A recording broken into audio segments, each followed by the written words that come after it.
नमस्कार दोस्तों। हम लोग रेलवे के स्पेशल क्वेश्चन कर रहे हैं। मतलब प्रीवियस ईयर जो पूछा गया है ना, लगभग 135 शिफ्ट में टोटल एग्जाम लिया गया था पिछले बार। तो उसमें से टोटल कुल मिलाकर 13,500 क्वेश्चन बनते हैं।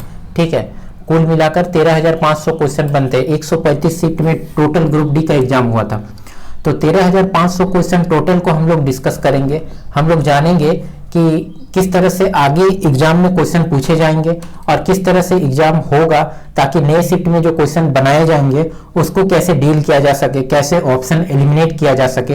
ये ऑफिशियल आंसर की है जिसको हम लोग डिस्कस कर रहे हैं। सारे क्वेश्चन का ऑप्शन भी एक्सप्लेन किया जा रहा है इस वीडियो में। तो वीडियो को अंत तक देखने से आपको पता चलेगा कि नए क्वेश्चन जो बन सकते हैं उसी क्वेश्चन को उठाकर बदल कर नया रूप क्या दिया जा सकता है, वो सब इस वीडियो में बताया जा रहा है। तो वीडियो को अंत तक देखिए। और जैसे रीजनिंग का क्वेश्चन है तो रीजनिंग में एक्सप्लेन करने के लिए कुछ नहीं है, फिर भी जहां पे जरूरत पड़ेगा मैं कंसेप्ट बताता चलूंगा। मैथ में भी मैं सारा कंसेप्ट बताता चल रहा हूं। आप पार्ट 1 देख चुके हो या नहीं देखे हो तो जाके प्लीज देख लीजिएगा। उसमें भी मैंने काफी ऑप्शन को डिटेल से एक्सप्लेन किया है। उसी तरह इसमें भी हम लोग काफी चीजों को डिटेल से एक्सप्लेन करेंगे।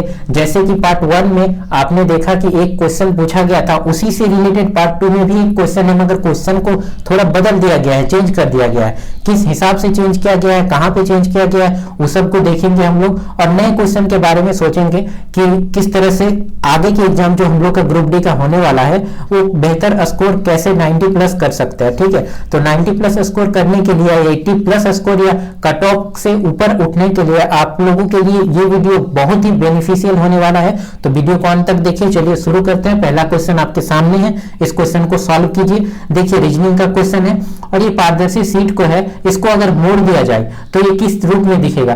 तो इसको बिना सोचे समझे आप अगर देखोगे भी इस ऑप्शन को तो आपको दिख जाएगा कि सेम इसी तरह सी के जैसा दिखेगा, क्योंकि ये जो होल है ऑपोजिट साइड में आ जाएगा और दो ऊपर की तरफ निकला हुआ है, वो यहाँ पे ऊपर की तरफ निकला हुआ है, मगर होल एकदम कोने पे है जो कि होगा नहीं। इसमें होल है ही नहीं, इसमें बहुत बड़ा होल है। तो ऑप्शन यही सही होगा क्या, सी। तो सी ऑप्शन किसमें है, 2। चलिए दूसरा क्वेश्चन को देखते हैं। दूसरा क्वेश्चन है कि नई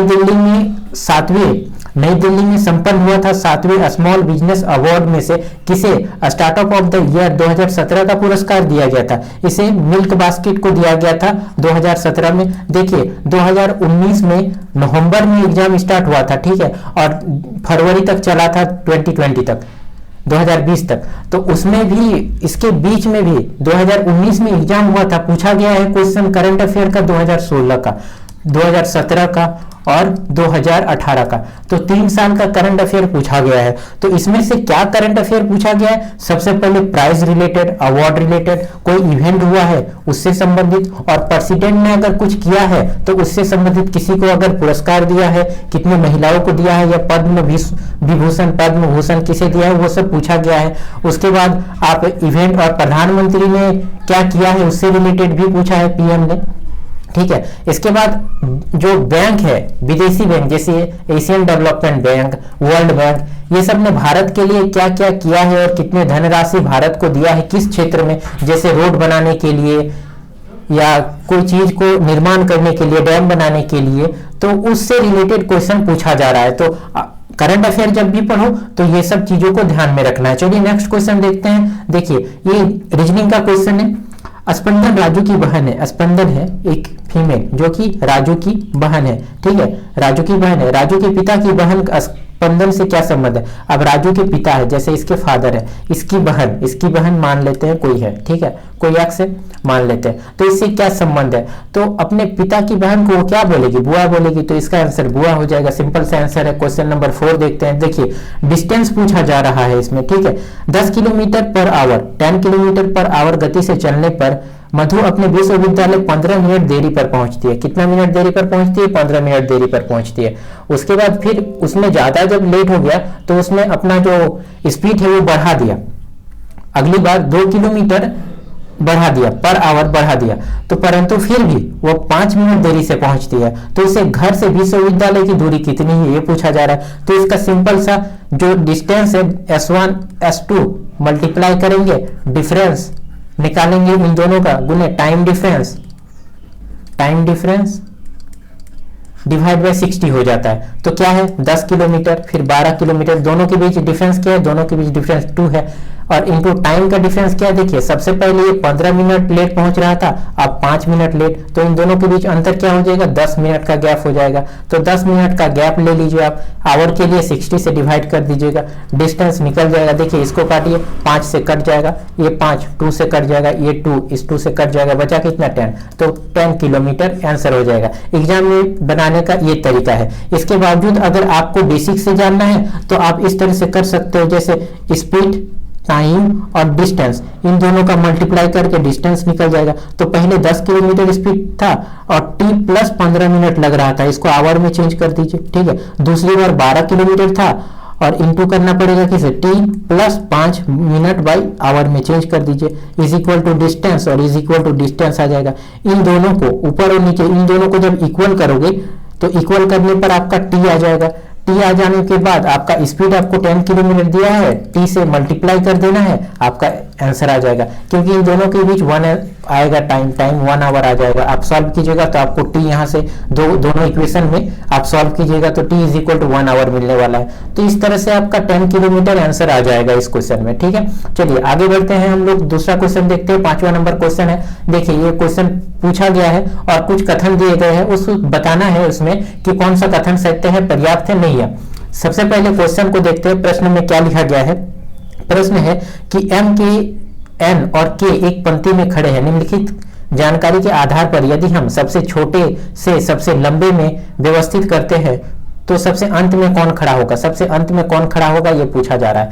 अब ए के से छोटा है, अब ए यहाँ पे है और वो के से छोटा है, ठीक है, और एम ए से छोटा है और यहाँ पे ए से छोटा एम है। उसके बाद और कोई नहीं, और किसी के बारे में नहीं बताया गया है, मगर यहाँ पे एन के बारे में कुछ नहीं बताया गया है कि एन सबसे बड़ा है या सबसे छोटा है, एन के बारे में हमें कोई जानकारी नहीं दिया गया है। तो इस हिसाब से हम इन दोनों कथनों के आधार पर कुछ नहीं बता सकते कि सबसे छोटा कौन है या सबसे बड़ा कौन है, इसीलिए दोनों ही कथन पर्याप्त नहीं है। ऑप्शन नंबर 3 आंसर हो जाएगा। चलिए आगे बढ़ते हैं, क्वेश्चन नंबर 6 को देखिए। 2018 के लिए पश्चिम बंगाल के उच्चतम नागरिक पुरस्कार, देखिए मैंने कहा था कि पुरस्कार से रिलेटेड सब याद रखना है, पुरस्कार किसको दिया जा रहा है और भारत के किस नागरिक को दिया जा रहा है। आशा भोसले को पद्म विभूषण दिया गया, ये बांग्लादेश द्वारा दिया जाता है, ठीक है, तो दिया गया, इसको याद रखना है। अब बांग्लादेश में कुछ इंपॉर्टेंट चीज आपको याद रखना है, वहां के प्रधानमंत्री कौन है, ठीक है, वहां के प्रेसिडेंट है तो वो कौन है, ठीक है, ये सब के बारे में याद रखना है। और ये बात भी याद रखना है कि भारत ने, इंडिया ने बांग्लादेश के लिए क्या क्या सेवाएं देकर रखी है, भारत से बांग्लादेश के लिए कौन सी ट्रेन चलती है और बॉर्डर में कौन सी बसेस चलती है, बस चलती है कि नहीं चलती है, मगर ट्रेन चलती है और 2 ट्रेन चलती है, उन दोनों ट्रेनों का नाम क्या है, और युद्ध अभ्यास जैसे मित्र शक्ति है वो किसके साथ होता है, ये सब युद्ध अभ्यास जो बांग्लादेश और इंडिया के साथ होता है ना, वो आपको याद रखना है, ठीक है।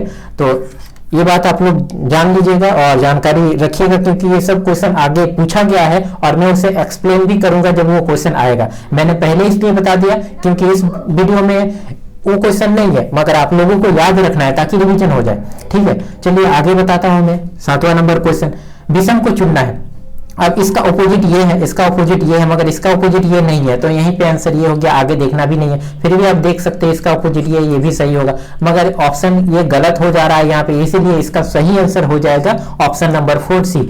आगे है, यदि पिता और उसके पुत्र की वर्तमान आयु क्रमशः 48 वर्ष और 28.8 वर्ष है तो पिता अपने पुत्र से कह सकता है, क्या कह सकता है, पिता अपने पुत्र से क्या कह सकता है, उसके लिए आपको निकालना पड़ेगा उन दोनों का रेशियो, एज रेशियो निकालते हैं। चलिए देखते हैं, 48 है तो इसको परसेंटेज में हम लोग कन्वर्ट कर लेते हैं, ठीक है। इसको हटा दीजिए पॉइंट को, तो नीचे एक 0 आ जाएगा, ठीक है, नीचे एक 0 कर दीजिए, ये 0 इससे काट दीजिए, इसको काटिए, इन दोनों को काटिए। पहले एक काम करते हैं, 2 से काट लेते हैं, 144 आ जाएगा और यहाँ पे आ जाएगा 24। अब 12 से काटते हैं, 12 दूना और ये 12 हो जाएगा। फिर अगर काटोगे तो 2 से कट जाएगा, यहाँ पे 6, इसका मतलब ऊपर 60 आ गया, मतलब 60 आ गया फादर की एज, और क्या आ जाएगा यहाँ पे 40 आ जाएगा डॉटर का या सन का एज। तो इन दोनों का रेशियो में अगर आप लीजिएगा तो क्या आ जाएगा 2:3, 2:3 आ गया, क्योंकि 2 से काट दीजिए 2 और 2 से काट दीजिए यहाँ पे 3, ठीक है, तो 2:3 आ गया।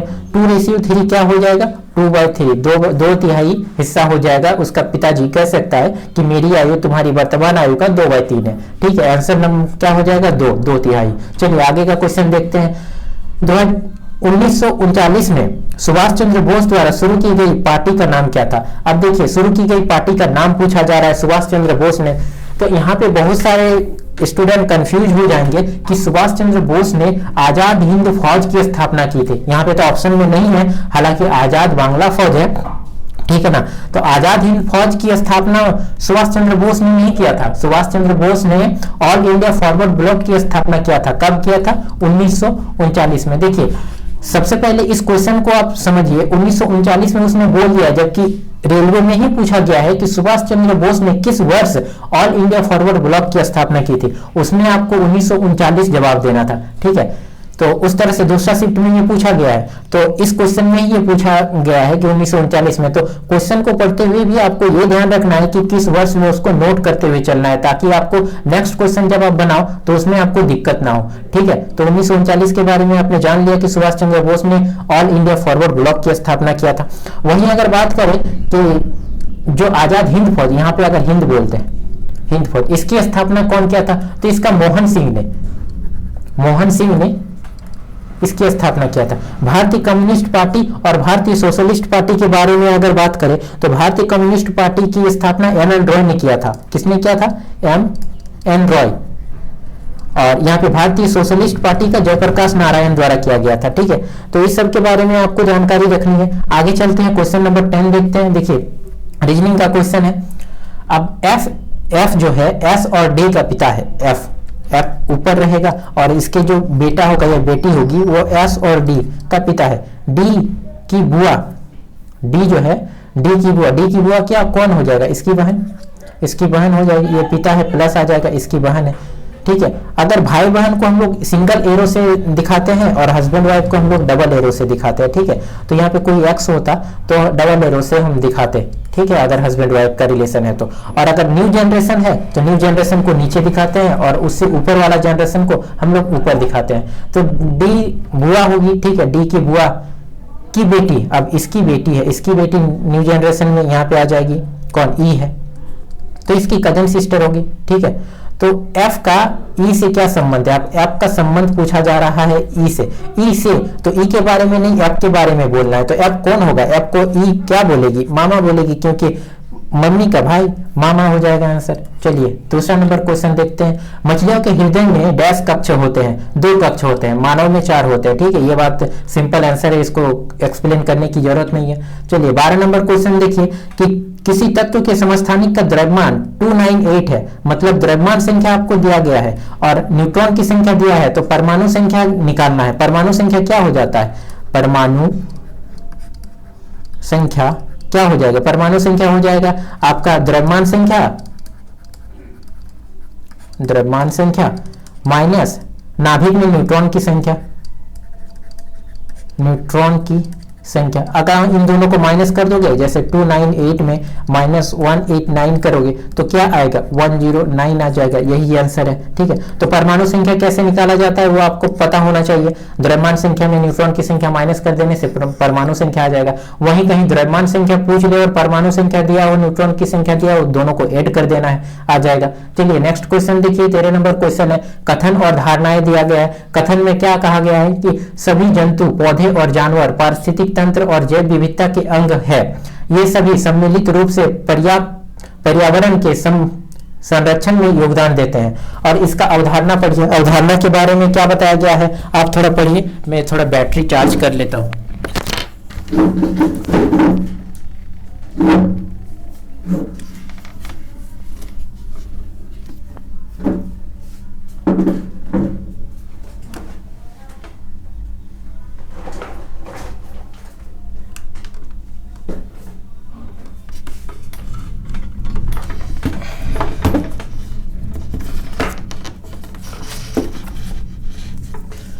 तो अवधारणा को पढ़िए। अवधारणा में क्या बताया गया है, ठीक है। अवधारणा में क्या बताया गया है? भवनों अथवा सड़कों के निर्माण के समय आसपास के वृक्षों की रक्षा कर पर्यावास को नियमित अथवा संरक्षित करना। तो क्या अवधारणा 1 जो है वो सही हो सकता है क्या? आप लोग अपने हिसाब से जवाब देने की कोशिश कीजिए। और दूसरा नंबर क्या बोला है? दूसरा नंबर में बोला है कि जैव विविधता की सुरक्षा सतत विकास का मुख्य लक्ष्य होना चाहिए। हाँ ये सही है, सब विकास का जो है मुख्य लक्ष्य होना चाहिए। उसके बाद क्या है, उसके बाद है पृथ्वी पर मौजूद प्रत्येक प्राणी का जीवन ऊर्जा के प्रवाह खाद्य श्रृंखला पर निर्भर करता है। ये भी बात सही है, खाद्य श्रृंखला पर प्रत्येक जीव निर्भर करता है, ठीक है। उसके बाद आगे क्या है, और इसमें किसी भी प्राणी का लुप्त प्राय होना या लुप्त हो जाना, कोई अगर लुप्त हो जाता है तो उसकी ऊर्जा प्रवाह में एक अहम भाग क्षति पहुंचता है। हाँ जी हाँ, ऊर्जा प्रवाह में क्षति पहुंचता है, तो ये तो सही हो जा रहा है। पहला नंबर को और एक बार पढ़ के जान लेते हैं। भवन अथवा सड़कों के निर्माण के समय आसपास के वृक्षों की रक्षा कर पर्यावास को नियमित अथवा संरक्षित करना। आसपास के रक्षा, ठीक है, रक्षा करना चाहिए, मगर आसपास के सड़कों का रक्षा करने से जीव जंतु और पौधे और जानवरों की पारिस्थितिक तंत्र से कोई लेना देना नहीं है, क्योंकि सिटी में कितने भी पेड़ रहे वहां पे पारिस्थितिक तंत्र या जीव जंतु जानवर रहने वाले नहीं है। तो पहला वाला गलत हो जाएगा, दूसरा वाला सही हो जाएगा, ठीक है। चलिए आगे बढ़ते हैं। नेक्स्ट क्वेश्चन देखिए, 14 नंबर दिया गया है, उस विकल्प की आकृति का चयन करें जो प्रश्न आकृतियों की श्रृंखला में पूरा करता है। अब इसमें एक चीज को आप उठा लीजिए, यहाँ पे क्या फिलअप होगा। देखिए ये त्रिभुज में ट्रायंगल का जो एरो है ये इस तरफ है, उसके बाद ऊपर तरफ आया, फिर इधर आया, मतलब इस तरह से चल रहा है। इस मतलब कि यहाँ पे जो आएगा वो नीचे आएगा, नीचे की ओर आएगा, और नीचे की ओर कौन सा ऑप्शन में है, इस ऑप्शन में नहीं है, इस ऑप्शन में नहीं है। अब बी और डी में है, अब बी और डी में तो आ गया। अब देखिए ये सेकंड नंबर पे है, ये भी सेकंड नंबर में, मगर ये लास्ट में आ गया। सेकंड नंबर के बाद दो को छोड़ दिया, अब दो को छोड़ के यहाँ पे जो आएगा ये फर्स्ट में आ जाएगा, क्योंकि ये उधर से रिवर्स जा रहा है, तो ऑप्शन नंबर डी आंसर आ जाएगा। अगर आप ट्रायंगल को नहीं तो स्टार को चुन सकते हो, स्टार का पोजीशन देख के आप वो लगाओगे तो भी डी ही आंसर आएगा, ठीक है। तो इस तरह से इस क्वेश्चन को इजी है, सॉल्व किया जा सकता है। क्वेश्चन नंबर 15 देखिए, एक भाषा यदि लॉग को इतना लिखा जा रहा है तो जेरोक्स का अंतिम अक्षर क्या होगा। आपको पता है एल का 12 होता है, मगर एल और 2 लिखा गया है, ठीक है। यू का 21 होता है नंबरिंग में, तो यू और 21। सी का क्या होता है, 3 होता है, तो सी का 03, और के का क्या होता है 11 होता है, तो उसके लिए 1 लिखा गया है। उसी तरह जेरोक्स में क्या हो जाएगा, जेरोक्स का 24 होता है, तो 24 में x 4 लिखा जाएगा, तो अंतिम अक्षर क्या हो जाएगा, 4 हो जाएगा। नेक्स्ट क्वेश्चन 2000 देखिए, दिए हुए प्रश्न को पढ़े और तय करें कि कौन सा सूचना प्रश्न का उत्तर देने के लिए पर्याप्त है। अब ये त्रिभुज दिया गया है, इस त्रिभुज में x का जानकारी के लिए a प्लस बी, हमें अगर a प्लस बी मिल जाए इसी त्रिभुज से हम लोग जानकारी दे सकते हैं, तो एक पर्याप्त है, दूसरी की जरूरत भी नहीं है, दूसरा देखेंगे भी नहीं। तो 72 और 69 को अगर ऐड कर देने पर x का वैल्यू आ जाएगा, मगर वैल्यू तो हमें पूछा नहीं है, हमें पूछा है कि कौन सा पर्याप्त है जवाब देने के लिए, तो केवल एक पर्याप्त है। ऑप्शन नंबर 4 में लिखा हुआ है केवल एक पर्याप्त है, तो ये आंसर हो जाएगा, ठीक है। चलिए आगे बढ़ते हैं। नेक्स्ट क्वेश्चन देखिए 17 नंबर, भूमि का एक त्रिभुजकार भाग जिसकी भुजा क्रमशः 72, 30 और 78 है और 20 पैसे प्रति वर्ग मीटर दर से समतल करने का क्या लागत है। अब देखिए त्रिभुज है, इसका क्षेत्रफल निकालना पड़ेगा। अगर आप लोग को त्रिभुज का क्षेत्रफल निकालना नहीं आता है तो आप लोग नहीं सकोगे इस क्वेश्चन को बनाना। अब 72 है, 30 है और 78 है, और त्रिभुज का क्षेत्रफल क्या होता है, आधार बेस इंटू हाइट होता है त्रिभुज का क्षेत्रफल। मगर ये फॉर्मूला यहाँ पे काम नहीं आने वाला है, मगर आपको हीरोन फॉर्मूला या हीरो का सूत्र आपको पता है। हीरोन फॉर्मूला आपको पता है क्या होता है, हीरोन फॉर्मूला S माइनस ए, S माइनस बी और S माइनस सी। और S क्या होता है, S जो है वो सेमी पेरीमीटर बोलते हैं, जिसका मतलब कि तीनों साइडों का हाफ, ठीक है, ए बी सी का हाफ। तो ये सेमी पेरीमीटर निकाल लेते हैं, 72 प्लस 78 प्लस 30/2, इसको ऐड कीजिए। अब 70 में 30 ऐड करने पर 108 आ जाएगा, यहाँ पे 78 और 30 प्लस 72, तो 8 में 180 आ जाएगा, divide by 2 is equal to 90 आ जाएगा। 90 क्या आ गया, S आ गया। अब S की जगह हम लोग क्या बैठाएंगे, 90 बैठाएंगे। त्रिभुज का एरिया निकाल रहे हैं हम लोग, ठीक है, एरिया निकाल लेंगे, उसका क्षेत्रफल अगर पता चल जाएगा तो एक क्षेत्रफल प्रति वर्ग स्क्वायर मीटर में आएगा। उस तरह से एक में 20 पैसा लगेगा, तो बाकी का में कितना लगेगा वो निकाल लेंगे। तो 90 इंटू 90 माइनस ए मतलब 72, फिर 90 माइनस 78 और फिर 90 माइनस कितना 30, इस तरह से आ जाएगा। इसको सॉल्व करते हैं, चलिए देखते हैं। 90, ठीक है, इसमें कितना आ जाएगा, इसमें 72 माइनस कर दीजिए 90 में, तो 8 और 90 80 आ जाएगा क्या, ठीक है। गुने यहाँ पे क्या है 78 है, 78 में 2 जोड़ने पर 80 90 12 आ जाएगा क्या, इसमें 60 आ जाएगा क्या। चलिए इसको निकालिए, 9 इंटू 10 कर सकते हो आप लोग, ठीक है। सॉल्व करने के लिए यहाँ पे 9 इंटू 2 कर सकते हो, यहाँ पे 6 इंटू 2 कर सकते हो, और यहाँ पे 60 को आप तोड़िए 6 इंटू 10 कर सकते हो। इन 10 दो का संख्या को बाहर निकालिए। अब इसको सॉल्व करने पर आपके पास आ जाएगा 1080। आप लोग सॉल्व कीजिए, आपको पता चलेगा 1080 आएगा, क्योंकि 9 कॉमन आ जाएगा, 2 9 में 1 बाहर निकलेगा, 2 2 में 1 2 बाहर निकलेगा, 2 9 में 1 9 बाहर निकलेगा, और 9 इंटू 10 इंटू 6 इंटू 2 आ जाएगा। इस हिसाब से जो आएगा, जो भी मल्टीप्लाई होगा, यहाँ पे मल्टीप्लाई होने के बाद 1080 स्क्वायर यूनिट में आंसर आ जाएगा। ठीक है, सिंपल है, आप लोग मल्टीप्लाई कीजिए, नॉर्मली क्वेश्चन है, मतलब नॉर्मल मल्टीप्लीकेशन है। तो 1080 स्क्वायर यूनिट तो आ गया। अब बोला जा रहा है कि 20 पैसे लग रहे हैं 1 स्क्वायर यूनिट में। ठीक है, 20 पैसे, तो 1 रुपए किस में लगेंगे? 1 रुपए 5 स्क्वायर यूनिट में लग जाएंगे ना। हाँ, तो यहाँ पे देखिए 5 स्क्वायर 5 स्क्वायर यूनिट में 1 रुपए लग रहे हैं। ठीक है, तो 1080 स्क्वायर यूनिट में कितने रुपए लग जाएंगे? 1/5 इंटू 1080 लग जाएंगे। इसको काट दीजिए, 216 आ जाएगा, 216 आंसर आ गया। चलिए, इस तरह से अगर आपको ये हीरोन फॉर्मूला नहीं पता तो ये क्वेश्चन आपका छूट जाएगा, और अगर छूट गया क्वेश्चन तो आपका नंबर नहीं बढ़ेगा। जबकि ये क्वेश्चन 10th क्लास के मैथ से सीधे सीधे उठाया गया है। 10th क्लास का मैथ का जो चैप्टर है उससे सीधे सीधे उठाया गया है। चलिए नेक्स्ट क्वेश्चन देखिए। एक लंब वृत्त शंकु की ऊंचाई और तिर्यक ऊंचाई दिया हुआ है और पाई का मान भी 7 देना है। मानते हुए शंकु का वक्र पृष्ठ क्षेत्रफल ज्ञात करना है। अब शंकु का वक्र पृष्ठ क्षेत्रफल क्या होता है? पाई आर एल होता है। आपको ये फॉर्मूला तो याद रखना पड़ेगा, और रेलवे फॉर्मूला से बेस्ड क्वेश्चन पूछता है अक्सर। ठीक है, तो एक शंकु बना लेते हैं हम लोग तुरंत जल्दी से। ये रहा शंकु, हम लोग बना लिए।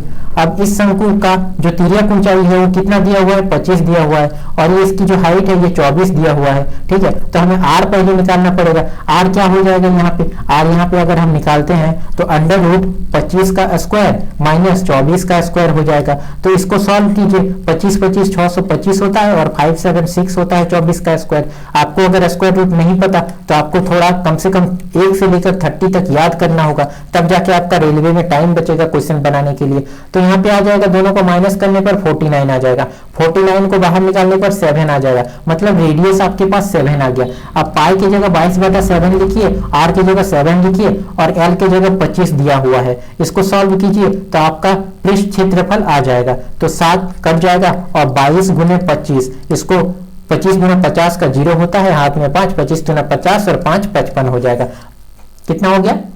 550 आंसर आ गया। इस तरह से इस क्वेश्चन को सॉल्व किया जा सकता है। फॉर्मूला बेस्ड क्वेश्चन है, इजीली तुरंत सॉल्व किया जा सकता है अगर आपको पृष्ठ क्षेत्रफल पता है तो। नेक्स्ट क्वेश्चन देखिए, एलसीएम पूछ दिया है, एलसीएम निकालने के लिए बोल दिया है। तो एलसीएम निकालने के लिए, इस तरह के क्वेश्चनों को आपको सॉल्व करने के लिए सबसे पहले जानना होगा, ऑप्शन चेक करना होगा, ऑप्शन देखना होगा। देखिए एलसीएम में होता क्या है, एक ऐसी बड़ी से बड़ी संख्या होता है जो संख्या को ये सब काट सके।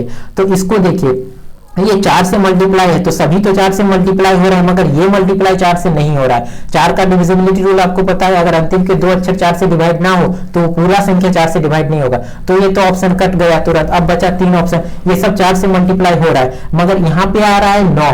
4 इंटू 9 होता है 36। ठीक है, तो सबसे 9 मल्टीप्लाई कौन कौन हो रहा है? देखिए ये 9 मल्टीप्लाई हो रहा है, ये 9 मल्टीप्लाई नहीं हो रहा है। 9 का डिविजिबिलिटी रूल आपको पता है कि अगर कोई संख्या का जो सम होता है एड, वो अगर 9 हो या 9 का डिविजिबल मल्टीपल हो तो उसको डिवाइड किया जा सकता है 9 से, और अगर नहीं तो नहीं होगा। आप इसको जोड़िए, देखिए 5 2 7 1 8, और 8 और 6 कितना हो जाएगा? 14।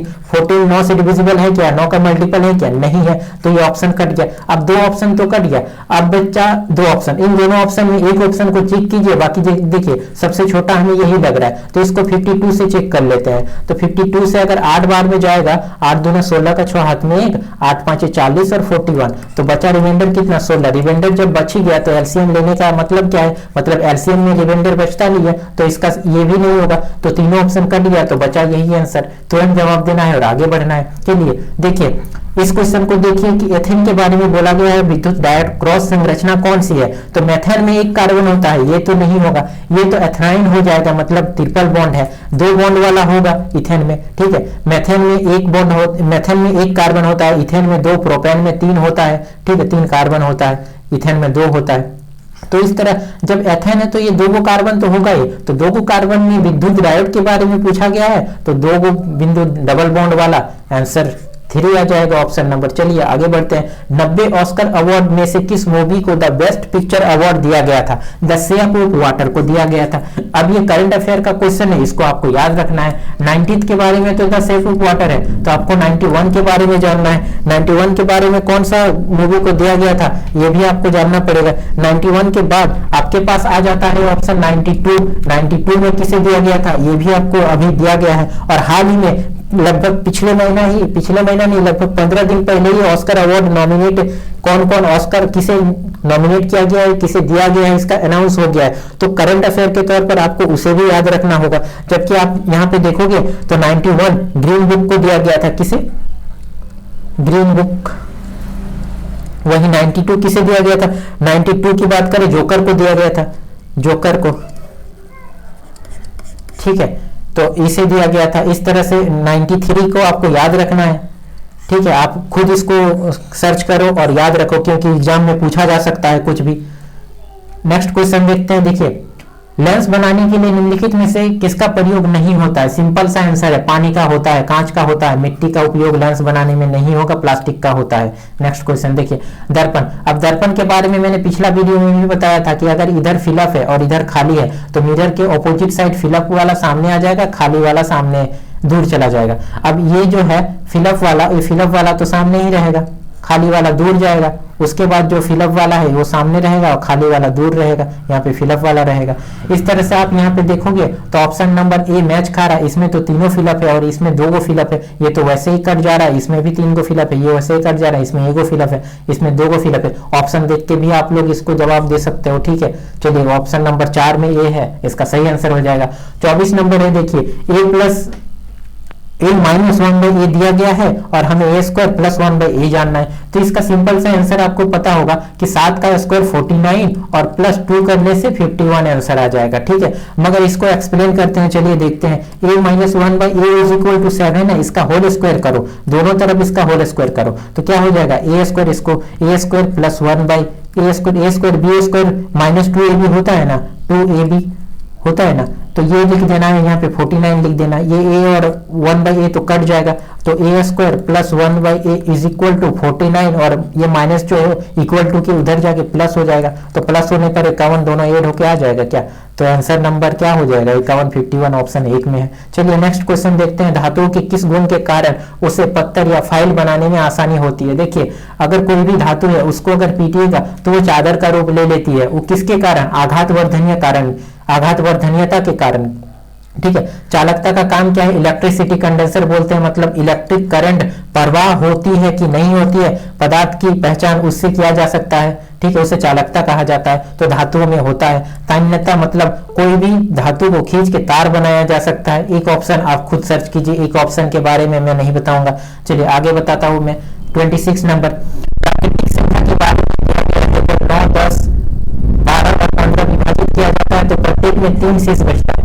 आप इसको देखिए, 10 से डिवाइड करोगे 3 बचेगा, 10 से डिवाइड करोगे 3 बचेगा, सब में 10 से डिवाइड करने पर 3 बच रहा है। मगर आप दूसरे नंबर पर जांचिए क्या कौन कौन सा संख्या 9 से डिविजिबल है। तो 9 का डिविजिबिलिटी रूल मैंने आपको अभी अभी कुछ देर पहले बताया था, या तो 9 का मल्टीपल होना चाहिए या ऐड करने पर 9 आना चाहिए। तो ये ऐड करने पर 9 आ रहा है क्या? नहीं आ रहा है। क्यों? इसमें 6 आ रहा है, नहीं होगा। ये ऐड करने पर 9 आ रहा है, ये पूरी तरह से कट जाएगा, 3 तो बचेगा ही नहीं। ये ऐड करने पर 9 आ रहा है, पूरी तरह से कट जाएगा, 3 तो बचेगा ही नहीं। और ये ऐड करने पर कितना आ रहा है? 8 1 9 और 3 12, मतलब 3 बच जाएगा इसमें, ठीक है। तो ऑप्शन नंबर 4 सही हो जाएगा। नेक्स्ट क्वेश्चन देखिए, 27 नंबर, दिए गए कथनों का निष्कर्ष को ध्यान से पढ़े। कथन को पढ़ना है और निष्कर्ष का जवाब देना है। कथन में क्या है? सभी नीले रंग है। अब कुछ नीला ले लेता हूं और जितना भी नीला है सभी नीले को रंग बोल देता हूं, ठीक है। इसको नीला मान लेते हैं और इसको रंग मान लेते हैं, ठीक है। दूसरा है सभी रंग शेड है, जितने भी रंग है यहाँ पे रंग मान लिए, इसको शेड बोल देंगे। क्या बोल देंगे?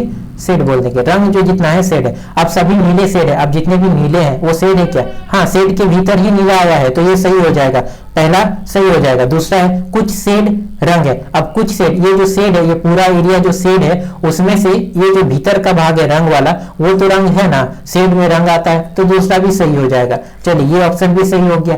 तो इस तरह से ऑप्शन नंबर 2 सही हो जाएगा। नेक्स्ट क्वेश्चन देखते हैं, भारत का अपना पहला आधुनिक जल मार्ग विकास करने में सहायता के लिए विश्व बैंक, देखिए वर्ल्ड बैंक ने सहायता किया, मैंने कहा था कि विश्व बैंक, विश्व की ADB bank, world bank, IMF, जो इंडियन मॉनिटरी फंड है, वो सब भारत के लिए क्या योगदान देते हैं वो सब इंपॉर्टेंट हो जाता है, उसको याद रखना है। तो ऋण दिया था, कितना ऋण दिया था? 375 मिलियन दिया था। अब विश्व बैंक वाशिंगटन डीसी है उसका हेडक्वार्टर, क्या सही है क्या? आप लोगों को पता लगाना है। एडीबी का हेडक्वार्टर कहाँ है? जकार्ता इंडोनेशिया में। किसका हेडक्वार्टर है? एशियन डेवलपमेंट बैंक का, वो आपको पता लगाना है, ठीक है। इसके बारे में आप लोग पढ़ लीजिएगा, जान लीजिएगा, मैंने हिंट दे दिया है, अब आपको खुद से सर्च करना है, ठीक है। थोड़ा मेहनत तो आपको भी करना पड़ेगा, ऐसे ही नहीं नौकरी मिल जाएगा, सरकारी नौकरी की बात है। और रेलवे में इजी क्वेश्चन पूछा जाता है, मगर टाइम मैनेजमेंट और सही जानकारी रखना जरूरी है, क्योंकि नेगेटिव पॉइंट होने के कारण सभी का नंबर घट जाता है, ठीक है। इजी क्वेश्चन होने के कारण बहुत गलत भी हो जाता है, क्योंकि सब समझते हैं कि यही ऑप्शन होगा और हालांकि वो ऑप्शन सही नहीं हो पाता है, ठीक है। मगर ये करंट अफेयर का क्वेश्चन है, इसमें गलती होने का चांसेस कम है। क्यों कम है? क्योंकि जब तक आपको ये ऑप्शन सही से नहीं आएगा आप जवाब नहीं दे सकते। आपने अगर करंट अफेयर ठीक से नहीं पढ़ा है, अगर वर्ल्ड बैंक के बारे में या विदेशी बैंकों के बारे में जानकारी नहीं रखा है, तो फिर आपका ये क्वेश्चन गलत होने का चांसेस ज्यादा होगा। तो आप तुक्का ना लगाएं, सही सही जवाब दे और सही से सिलेक्शन ले, ठीक है। और यहाँ पे बताया गया है कि जल मार्ग, जल मार्ग मतलब भारत में मुख्यतः 2 ही जल मार्ग है जो नेशनल वाटरवे के नाम से जाना जाता है, नेशनल वाटरवे 1 और नेशनल वाटरवे 2। तो नेशनल वाटरवे 1 जो है वो गंगा नदी पर है, 1680 किलोमीटर का है। कितना का? 1680 किलोमीटर का है, और प्रयागराज से हल्दिया तक जाता है, प्रयागराज से हल्दिया तक। और नेशनल वाटरवे 2 जो है ये गंगा पर है और ये ब्रह्मपुत्र पर है, ब्रह्मपुत्र नदी पर है। और ये बांग्लादेश का बॉर्डर जो है वहां से लेकर असम तक जाता है, और यहाँ 900 800 कुछ किलोमीटर है, जैसे लगभग अप्रोक्स 891 किलोमीटर है, ठीक है। 900 किलोमीटर के करीब इसको माना गया है। ब्रह्मपुत्र रिवर पर नेशनल वाटरवे 2 है, जो कि बांग्लादेश के बॉर्डर जो है धुबरी से सदिया तक चलता है। धुबरी कहाँ है? बांग्लादेश बॉर्डर पर, और सदिया जो है वो असम पर है। असम की जब बात आती है तो आपको कुछ वहां के नेशनल पार्क याद रखने, जैसे काजीरंगा, मानस, नामेरी, दिब्रू साइखोवा, ये सब याद रखना है, ठीक है। असम के बारे में एक सिंह वाला गेंडा असम में पाया जाता है, ठीक है, ये बात आपको ध्यान में रखना है। और असम के बारे में, असम के चीफ मिनिस्टर के बारे में आपको ध्यान रखना है, ठीक है। और वहां पे भूपेन हजारिका पुल के नाम से जाना गया है, नया नाम दिया गया है जिसे ढोला सादिया पुल कहा जाता है, उसके बारे में भी आपको ध्यान रखना है, आपको पता होना चाहिए, ठीक है। आगे चलते हैं 29 नंबर देखिए, ये बताया गया है कि कुल खर्च किया गया ऊर्जा पूछ रहा है, जबकि 2 सेकंड में 1000 जूल काम किया, तो ऊर्जा कितना 2 सेकंड में? अब जूल तो बता दिया गया है और 2 सेकंड है, तो 2 सेकंड में इसको डिवाइड कर दीजिए, 500 वाट आ जाएगा आंसर। सिंपल सा है, फिजिक्स का क्वेश्चन है, 9 क्लास से सीधे सीधे उठाया गया। मतलब कितना 1000 जूल 2 सेकंड में, तो कितना खर्च, कार्य कितना हुआ, कितना ऊर्जा लिया गया है, तो उसको डिवाइड करने से इसका नॉर्मल फॉर्मूला है work is equal two joule by time, मतलब आंसर, ठीक है, 500। सिंपल सा क्वेश्चन है। चलिए आगे देखते हैं 30 नंबर क्वेश्चन। डैश 3 बार पॉली उम्रगर पुरस्कार प्राप्त करने वाला भारतीय कौन है? विराट कोहली को दिया गया था, ठीक है। विराट कोहली ने 3 बार पॉली उम्रगर पुरस्कार प्राप्त किया। ये सब रिपीटेड क्वेश्चन है स्टैटिक जीके की तरह, ठीक है। जबकि अभी मतलब कि कुछ दिन पहले, जो कि 2018-2019 का पॉली उम्रगर पुरस्कार किसे दिया गया? जसप्रीत बुमराह को। किसे? जसप्रीत बुमराह को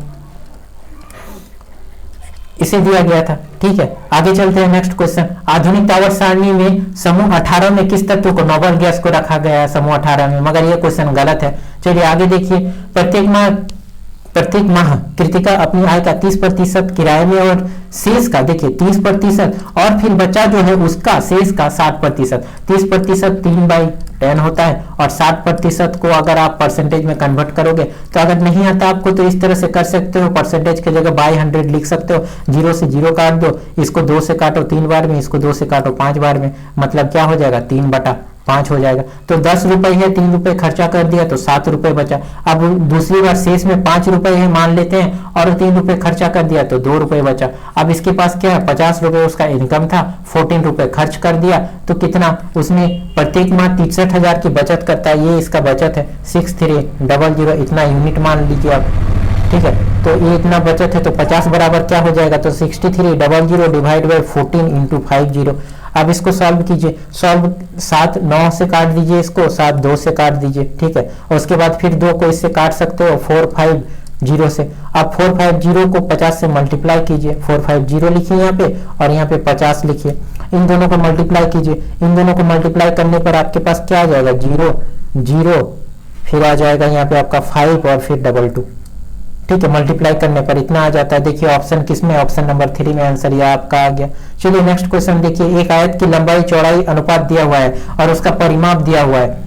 क्या दिया हुआ है, परिमाप दिया हुआ है और लंबाई चौड़ाई का अनुपात दिया हुआ है, कितना है, 3 है, रेशियो 1 है। ठीक है, 3 रेशियो 1 है। अब परिमाप क्या होता है, आयत का परिमाप 2x प्लस वाई होता है। ठीक है, 2x प्लस वाई होता है।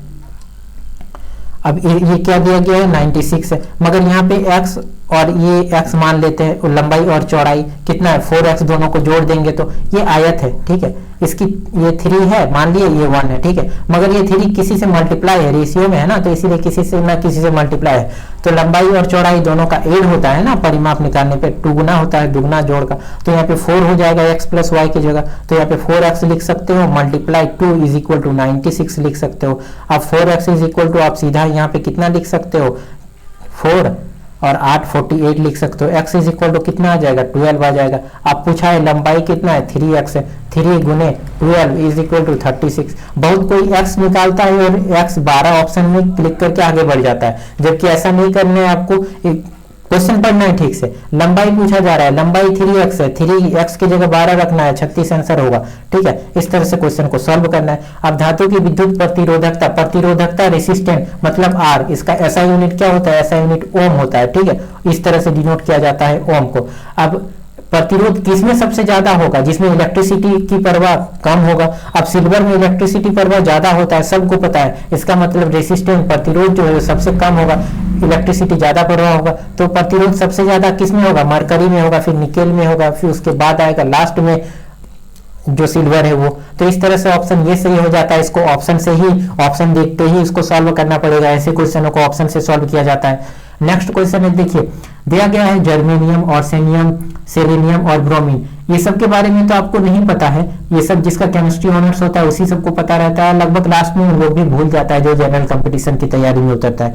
मगर ब्रोमीन के बारे में आपको पता होना चाहिए, जो कि 35 परमाणु नंबर होता है, और 35 को अगर आप बांटोगे तो पहले कक्ष में 2 आएगा, फिर 8 आएगा, फिर 16 आएगा और लास्ट में बचा हुआ 9 आ जाएगा। मतलब कितना आ गया इसके पास, कितना आ गया, 9 आ जाएगा। तो कितना कक्षाएं आ गया, 4 कक्षाएं आ गया क्या, तो 4 इसका सही आंसर हो गया। तो इस तरह से कोई भी अगर कठिन क्वेश्चन भी पूछा जाए उसमें भी आपको लूप होल को ढूंढना है कि उसमें कमजोर कड़ी कौन सा है, उसी को पकड़ना है और उसी बेसिस पर हम लोग को आंसर तक पहुंचना है। इस हिसाब से हम लोग सही और अधिक से अधिक क्वेश्चन को कर सकते हैं। किसी परमाणु का उप परमाणु कण नहीं है। अब इस तरह के क्वेश्चन को जब तक प्रीवियस ईयर आप सॉल्व नहीं करोगे, प्रीवियस ईयर क्वेश्चन, आप इस तरह के क्वेश्चन का जवाब नहीं दे सकते। जिनोन है इसका नाम, परमाणु का उप परमाणु कण नहीं है, जिनोन है। जबकि इलेक्ट्रॉन, प्रोटॉन और न्यूट्रॉन की खोज किसने किया था, ये पूछा जाता है। इलेक्ट्रॉन की खोज थॉमसन में ईंट पर नाच, आपको पता होगा, ईंट पर नाच। ठीक है, ईंट पर क्या, नाच। तो ईंट पर नाच में क्या आ जाता है, ई से इलेक्ट्रॉन, ट से थॉमसन, इलेक्ट्रॉन थॉमसन, पर से प से प्रोटॉन, र से रदरफोर्ड, नाच, नौ से न्यूट्रॉन, च से चेडविक। इस तरह से याद हो जाना चाहिए ये सबको आप।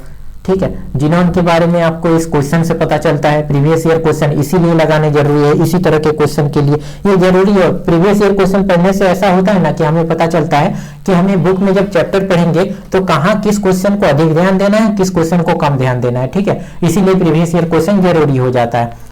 तो परमाणु में उप परमाणु का नहीं है, जिनोन का है। चलिए नेक्स्ट क्वेश्चन देखिए, ये देखिए इस क्वेश्चन को सॉल्व कीजिए। ये क्वेश्चन इजी है और फॉर्मूला बेस पर है। अलजेब्रा का कुछ फॉर्मूला आपको याद होना चाहिए, जैसे कि इसका फॉर्मूला क्या होता है, इसका फॉर्मूला हो जाएगा x माइनस वाई का क्यूब, x माइनस वाई का cube plus 3xy x minus Y, ये फॉर्मूला होता है इसका।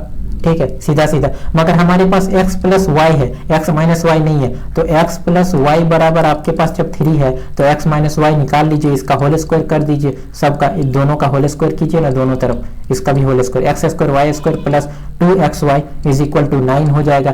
अब एक काम कीजिए, एक्स स्क्वायर वाई स्क्वायर और माइनस 2xy ऐड कर दीजिए, माइनस कर दीजिए और फिर प्लस कर दीजिए 2xy। ये अपने से, अपने मन से जोड़ दीजिए, काटने पर तो सेम वही संख्या आ जाएगा। बाकी का ये संख्या को यहीं पे रिस्पेक्ट टू एक्स वाई लिख दीजिए जैसा का वैसा, इज इक्वल टू 9 है। अब इसको लीजिए, इन तीनों को लीजिए, इसमें इन तीनों में क्या आ जाएगा, एक्स माइनस वाई का होल स्क्वायर आ जाएगा, ये दोनों जुड़ जाएगा, प्लस क्या हो जाएगा 4xy हो जाएगा, इज इक्वल टू 9 हो जाएगा। तो x माइनस वाई का होल स्क्वायर क्या हो जाता है, 9 माइनस 4xy की जगह आप क्या रख सकते हो, xy की जगह 2 है तो 2 रख सकते हो, तो 9 माइनस 8 यहाँ पे होगा क्या, तो 9 माइनस 8 इज इक्वल टू 1 हो जाएगा।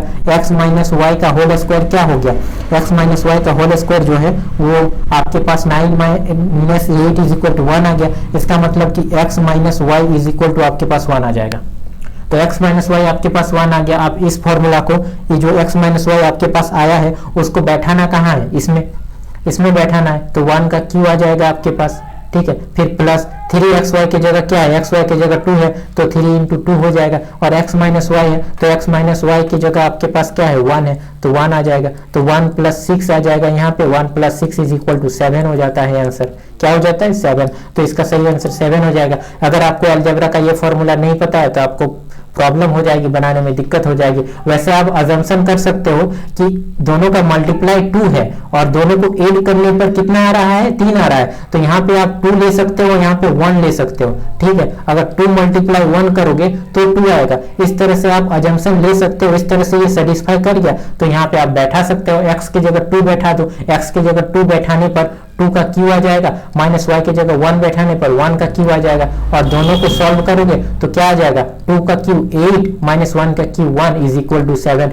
इस तरह से अजम्पशन करके, अगर आपने प्रैक्टिस ज्यादा किया है तो इस तरह अजम्पशन करके आप अपना टाइम बचा सकते हो। एग्जामिनर वही देखता है कि स्टूडेंट ने प्रैक्टिस किया है कि नहीं है। अगर प्रैक्टिस किया है तो आप इस क्वेश्चन को देखकर तुरंत सॉल्व कर सकते हो कि इसको 2 और इसको 1 मान सकते हो, और इस तरह से ऑप्शन से उसका जवाब दे सकते हो। नहीं तो आपको फॉर्मूला से जाना पड़ेगा और फॉर्मूला से आपका थोड़ा टाइम लग जाएगा, और एग्जामिनर वही चाहता है कि आपका टाइम लगे ताकि आप कम क्वेश्चन कर पाओ, इसीलिए तो रेलवे इजी क्वेश्चन पूछता है। नेक्स्ट क्वेश्चन की ओर देखिए, इस क्वेश्चन को सॉल्व कीजिए। इस क्वेश्चन को सॉल्व करने से पहले मैं आपको ये बताना चाहता हूं कि देखिए, जैसे परमाणु है, परमाणु के भीतर न्यूट्रॉन द्वारा प्रोटॉन पर आरोपित बल, अब प्रोटॉन पर जब न्यूट्रॉन की बमबारी कराया जाता है ना, तब न्यूक्लियर फोर्स जो है उसके बारे में आप सुने होंगे, तो वो उत्पन्न होता है न्यूक्लियर फोर्स न्यूट्रॉन की बमबारी से होता है। तो न्यूट्रॉन की जब बमबारी होगा, न्यूट्रॉन द्वारा प्रोटॉन पर आरोपित बल क्या हो जाएगा, नाभिकीय बल हो जाएगा। गुरुत्व बल क्या हो जाएगा, जी हो जाएगा। जैसे पृथ्वी है, पृथ्वी पर भूमध्य रेखा पर जी जो है गुरुत्व बल वो सबसे कम होता है। ध्रुव की ओर जैसे आप ऊपर की ओर बढ़ोगे वो बढ़ते जाता है और ध्रुव पर सर्वाधिक होती है, ठीक है। इस तरह से ये ध्रुवों पर गुरुत्व बल ज्यादा होता है और भूमध्य रेखा पर कम होता है। और परमाणु द्वारा जो प्रोटॉन पर आरोपित बल है उसको नाभिकीय बल कहा जाता है। ज्वारीय बल के बारे में आपको पता है, ज्वार भाटा के कारण उत्पन्न होता है। और इलेक्ट्रोस्टैटिक फोर्स, विद्युत स्थितिकी बल, इसके बारे में आप पता लगाओ। एक ऑप्शन के बारे में मैं नहीं बताऊंगा। चलिए, निम्न में से कौन सा विकल्प कुछ निश्चित पदार्थों के अपवर्तनांक सूचकांक के सही आरोही क्रम को दर्शाता है। अब अपवर्तनांक सूचकांक, इसको अगर क्लास 10th का चैप्टर आप लाइट उठाओगे, वहां से सीधे सीधे ऑब्जेक्टिव क्वेश्चन उठाया गया है। इसको बर्फ, केरोसिन, बेंजीन, उसके बाद सेंधा नमक में लाइट की स्पीड घटते जाती है, उस हिसाब से होता है। तो इसका सही आंसर 2 हो जाएगा। क्लास 10th का एनसीईआरटी की बुक आप लोग जरूर पढ़ लीजिएगा एग्जाम देने से पहले, ठीक है। सीधे सीधे वहीं से पाई चार्ट से उठाया गया है, वहां पे एक पाई चार्ट है, उसमें बताया गया है कि किसमें अपवर्तनांक कितना होता है, ठीक है। चलिए आगे बढ़ते हैं। 48 लोगों किसी काम को 17 दिन में करते हैं, तो टोटल वर्क पहले इसमें निकाल लेते हैं। टोटल वर्क निकालने के लिए क्या होगा, 48 गुने 17 आ जाएगा, ये टोटल वर्क निकल जाएगा। 48 को 17 से मल्टीप्लाई करने पर कितना आता है, मल्टीप्लाई कीजिए। चलिए देखिए, ये आ जाएगा 816 आ जाएगा आपका, ठीक है। अब वो 6 दिन बाद 4 काम करके छोड़ देते हैं, अब इतना काम करना है। अब देखिए 48 लोग जो है वो 6 दिन काम करते हैं प्लस 4 छोड़ जाते हैं, और कितने दिन में काम कंप्लीट होगा वो पूछा जा रहा है। तो इस तरह से आपको x का वैल्यू निकालना है। इसको सॉल्व कीजिए। 44x बराबर कितना आ जाएगा, 816 माइनस 48 को 6 से मल्टीप्लाई कीजिए, कितना आ जाएगा, 6 4 24, 48 288 आ जाएगा, ठीक है, 288 आ जाएगा। इस तरह से अब 44x बराबर क्या आ जाएगा, इन दोनों को माइनस कीजिए। इन दोनों को माइनस करने पर आपके पास कितना बचता है, 528। अब x बराबर कितना आ जाएगा, इसको 1 से काटिए, कट जाएगा 44 6 8, 2 से x इज इक्वल टू 12 आ जाएगा आंसर, ठीक है। इसको आप भागा दीजिएगा ना जी, भागा दीजिए 44 से, देखिए आपको उतना ही आ जाएगा। 1 से काटेंगे तो 44 आ जाता है, बचेगा कितना 8, और फिर 8 नीचे उतरेगा, 2 से दीजिएगा, फिर 8 जाएगा, 88 आ जाएगा, ये कट जाएगा, तो कितना बचा 12 आंसर आ गया। 12 दिनों में काम को खत्म करेगा। अगर 48 लोग 17 दिनों में, तो ये टोटल वर्क पहले निकाल लेना है हमें, उसके बाद इस तरह से सॉल्व कर देना है कि इतना वर्क कितने दिन और लगेंगे उस हिसाब से। चलिए नेक्स्ट क्वेश्चन देखिए, 42 दिया गया है, ये क्वेश्चन गलत है, इसको देखना नहीं है। चलिए आगे बढ़िए। शिक्षक कक्षा में जिस तरह संबंधित है, अब शिक्षक कक्षा में क्या करते हैं उस तरह चालक का काम क्या होता है, गाड़ी चलाना, तो वाहन चलाना वाहन से संबंधित है। चलिए नेक्स्ट क्वेश्चन देखिए। अब कथन और निष्कर्ष दिया गया है। कथन क्या है, सभी रेजर ब्लेड है। अब कुछ रेजर ले लेते हैं, रेजर ले लेते हैं यहाँ पे, ठीक है, और ये जितने भी रेजर है वो ब्लेड है, ठीक है, रेजर और इसको ब्लेड बोल दिए, ठीक है। अब बोल रहा है सभी ब्लेड धातु है, जितने भी ब्लेड है वो सभी धातु है, क्या है, धातु है। अब और निष्कर्ष देखिए, सभी धातु रेजर है, जितने भी धातु है वो रेजर है क्या, नहीं, ये एरिया तो धातु है ना, रेजर क्या है, बस धातु का ये छोटा सा एरिया ही है। अब कुछ धातु ये ब्लेड है, कुछ धातु है, अब पूरा का पूरा जो धातु है उसमें से ये जो एरिया है यहाँ पे आप देख रहे हो बीच में ये ब्लेड है, तो दूसरा अनुसरण कर रहा है, ठीक है। इस तरह से आपको इससे क्वेश्चन को सॉल्व करना है। प्रधानमंत्री आवास योजना के अंतर्गत हाल ही में किसे शहरी गरीबों के लिए 20 लाख घरों की मंजूरी दी है, किसने दिया है मंजूरी, वेंकैया नायडू ने दिया है। वेंकैया नायडू कौन है, वाइस प्रेसिडेंट है, उपराष्ट्रपति है। उपराष्ट्रपति कौन होता है, राज्यसभा के पदेन सभापति होते हैं, ठीक है। राज्यसभा में न्यूनतम कितना एज चाहिए, 30 ईयर चाहिए। रेलवे में पूछा गया क्वेश्चन है। राज्यसभा में सीटों की संख्या कितना है, 250 है। उसमें से 12 जो है राष्ट्रपति मनोनीत करता है और 12 घटा दीजिए, बाकी के निर्वाचित होकर राज्यसभा में जाते हैं, ठीक है। राज्यसभा के बारे में इतना जानकारी आपको पता होना चाहिए। उसके बाद राज्यसभा कौन सा आर्टिकल में है उसके बारे में भी जानना चाहिए आप लोगों को। तो देखिए संसद है होता है, एक लोकसभा होता है, एक राज्यसभा होता है, एक प्रेसिडेंट होता है। संसद में तीनों आता है। संसद है आर्टिकल नंबर 79 और लोकसभा है आर्टिकल नंबर 80, राज्यसभा है आर्टिकल नंबर 81 और प्रेसिडेंट है 52 से 62 तक। ये आर्टिकल नंबर है, क्या है, आर्टिकल नंबर। तो इस तरह से आपको अनुच्छेद याद रखने हैं कुछ कुछ, और इस तरह से पूरे याद रख लेना है। जहां पे जरूरत होगा आपको रिवीजन करते हुए मैं बताता चलूंगा। आगे देखिए, इस क्वेश्चन को देखिए, उस लवण का उदाहरण दीजिए जो कौन सा निम्न में से जलीय विलयन का मान 7 से कम होता है पीएच में। अब देखिए 7 से कम मतलब क्या, एसिड, और 7 से अधिक मतलब बेस। अब 7 से कम मतलब एसिड है। अब एसिड में देखिए सोडियम कार्बोनेट Na2CO3 होता है, अमोनियम क्लोराइड, ठीक है। उसके बाद सोडियम क्लोराइड क्या है, NaCl होता है जिसे साधारण नमक। सोडियम बाइकार्बोनेट NaHCO3 बोलते हैं, ये खाने का सोडा है। तो अमोनियम जो है वो धातु, अमोनियम एक ऐसा तत्व है जो एसिड में आता है, तो ये हो जाएगा इसका सही आंसर। इसमें देखिए सोडियम कार्बोनेट जिसे धावन सोडा बोलते हैं, इसमें 10H2O होता है, जल के अणु पूछा गया था पिछले क्वेश्चन में ही, पिछले पार्ट में आपको मैंने बताया है कि सोडियम कार्बोनेट में कितने जल के अणु होते हैं, तो वहां से आपको जवाब देना है 10 अणु होता है। रेलवे का पूछा गया क्वेश्चन है। सोडियम क्लोराइड का पीएच मान कितना होता है, 7, रेलवे का पूछा गया क्वेश्चन है। अमोनियम क्लोराइड का फॉर्मूला ये होता है, वो एसिड होता है। सोडियम बाइकार्बोनेट का काम क्या होता है, सोडियम बाइकार्बोनेट का काम खाना बनाने के लिए यूज किया जाता है, ठीक है। कांच के उद्योगों में भी इसका यूज होता है, इसका भी यूज कांच का उद्योगों में सोडियम बाइकार्बोनेट का होता है। सोडियम कार्बोनेट का यूज कांच के उद्योगों में होता है, साफ सफाई में होता है। चलिए आगे बढ़ते हैं। कौन सा उत्तक पौधा में कठोर और दृढ़ बनाता है, मतलब पौधा को कठोर कौन बनाता है, वो स्केलेंकाइमा बनाता है। जाइलम और फ्लोएम दोनों के बारे में आपको जानना है, ठीक है। जाइलम का काम क्या होता है, जो पेड़ होता है, पेड़ के जड़ से पानी को पत्तियों तक पहुंचाने का काम जाइलम का होता है। वहीं फ्लोएम का काम होता है पत्तियों में जो फूड बना है उसको सभी जगह तक पहुंचाना, फ्लोएम का काम होता है। स्केलेंकाइमा का काम क्या होता है, ये पौधे को कठोर और मजबूती बनाता है। पेरेन्काइमा क्या होता है, जो फ्लेक्सिबिलिटी होता है वो पेरेन्काइमा की वजह से होता है। कोलेन्काइमा क्या होता है, जो कि पेड़ होते हैं, पेड़ का आंतरिक जो संरचना है उसको देता है कोलेन्काइमा, ठीक है। इस तरह से चारों ऑप्शन के बारे में आपको जान लेना है। आगे चलते हैं। देखिए राज्यसभा सदस्यों की कार्यकाल कितना होता है, राज्यसभा सदस्यों का कार्यकाल 6 वर्ष होता है, ठीक है। और प्रत्येक साल 1/3 सदस्य जो होता है वो रिटायर्ड हो जाते हैं, रिटायरमेंट ले लेते हैं, ठीक है। राज्यसभा के सदस्य किस 6 वर्ष कार्यकाल होता है, मिनिमम एज 30 ईयर चाहिए। 250 जो है वो राज्यसभा में सीट होता है। मैंने अभी अभी कहा था लोकसभा जो होता है 80 और राज्यसभा जो होता है 81 आर्टिकल नंबर में है, ठीक है। इस तरह से आपको याद रखना है इस सभी बातों के बारे में। 12 प्रेसिडेंट जो है वो चुनता है और बाकी का निर्वाचित होकर आते हैं अलग अलग राज्यों से, अलग अलग शहरों से। नेक्स्ट क्वेश्चन देखिए, वर्ष 1931 में भारत की नई राजधानी के रूप में नई दिल्ली का उद्घाटन करने वाला वायसराय कौन था? ये देखिए, नई दिल्ली का उद्घाटन करने वाला वायसराय के बारे में पूछा गया है, जो कि लॉर्ड इरविन होगा।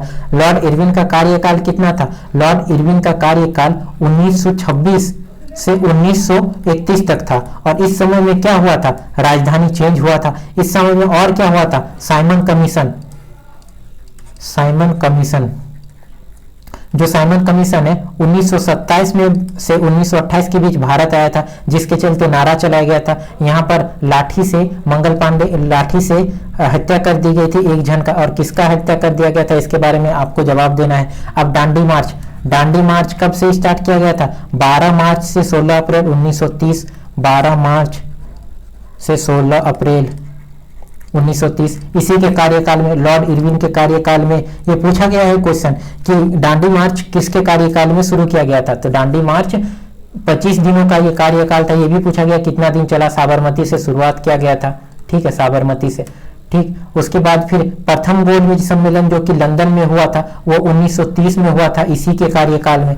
ठीक है, गांधी इरविन समझौता, गांधी इरविन समझौता 5 मार्च 1931 को हुआ था। ठीक है, गांधी इरविन समझौता, इरविन समझौता, जो कि आपको याद रखना है। तो ये सब क्वेश्चन इंपॉर्टेंट हो जाता है, इसको याद रखना है कि कौन सा वायसराय के कार्यकाल में क्या क्या हुआ था। तो इस तरह से 1926 से 1931 के बीच में साइमन कमीशन हुआ, दांडी मार्च हुआ, गांधी इरविन समझौता हुआ, प्रथम गोलमेज सम्मेलन हुआ। प्रथम गोलमेज सम्मेलन में केवल भीमराव अंबेडकर भाग लिए थे, जबकि द्वितीय गोलमेज सम्मेलन में गांधी जी भाग लिए थे, जवाहरलाल नेहरू भाग लिए थे। ठीक है, आगे चलते हैं, ये सब भी पूछा गया है क्वेश्चन। 50 नंबर क्वेश्चन देखिए कि अब कितने मूलधन का 6%, आप देखिए रेट दिया हुआ है कितना, 6%। अब वर्ष दिया हुआ है 10 वर्ष। ठीक है, साधारण ब्याज एसआई बराबर कितना है? 120। अब इसको मल्टीप्लाई कीजिए। अब एसआई के बारे में तो आपको पता है कि TRT/100 होता है। ठीक है, इसका मूलधन पूछा गया है, प्रिंसिपल पूछा गया। अगर इस फॉर्मूला में बैठाओगे तो आपको तुरंत पता चल जाएगा, मगर फिर भी 6 × 10 60% बोला गया है, उसका मूलधन है, ब्याज है। तो ब्याज कितना हुआ? 120 रुपए। ठीक है, 60% मतलब 120 रुपए। अब 100% तो उसका प्रिंसिपल होता है, 100% कितना होगा? 60 का डबल 120, तो 100 का डबल 200 हो जाएगा आंसर, सिंपल सा। चलिए आगे बढ़ते हैं, नेक्स्ट क्वेश्चन की ओर चलते हैं। उस देश का नाम बताइए जो निशानेबाजी में संयुक्त विश्व कप 2019 का मेजबानी करेगा। भारत करेगा, निशानेबाजी में मेजबानी करेगा। ये अभी हो भी चुका है, हाल फिलहाल में हुआ है। आपको याद रखना है कि किसमें भारत की तालिका में कितने पदक आए हैं, शायद 24 आए हैं, और 24 आए हैं ना 16 आए हैं, वो आपको पता करना है, मैंने हिंट आपको दे दिया है। ठीक है, ये भारत में आयोजित हुआ था। आईसीसी वर्ल्ड कप जो होने वाला है अब, वो भारत में होगा। उसके बाद हॉकी चैंपियनशिप जो होगा वो भी मेजबानी भारत ही करेगा, इंडिया ही करेगा। तो ये सब के बारे में आपको याद रखना है।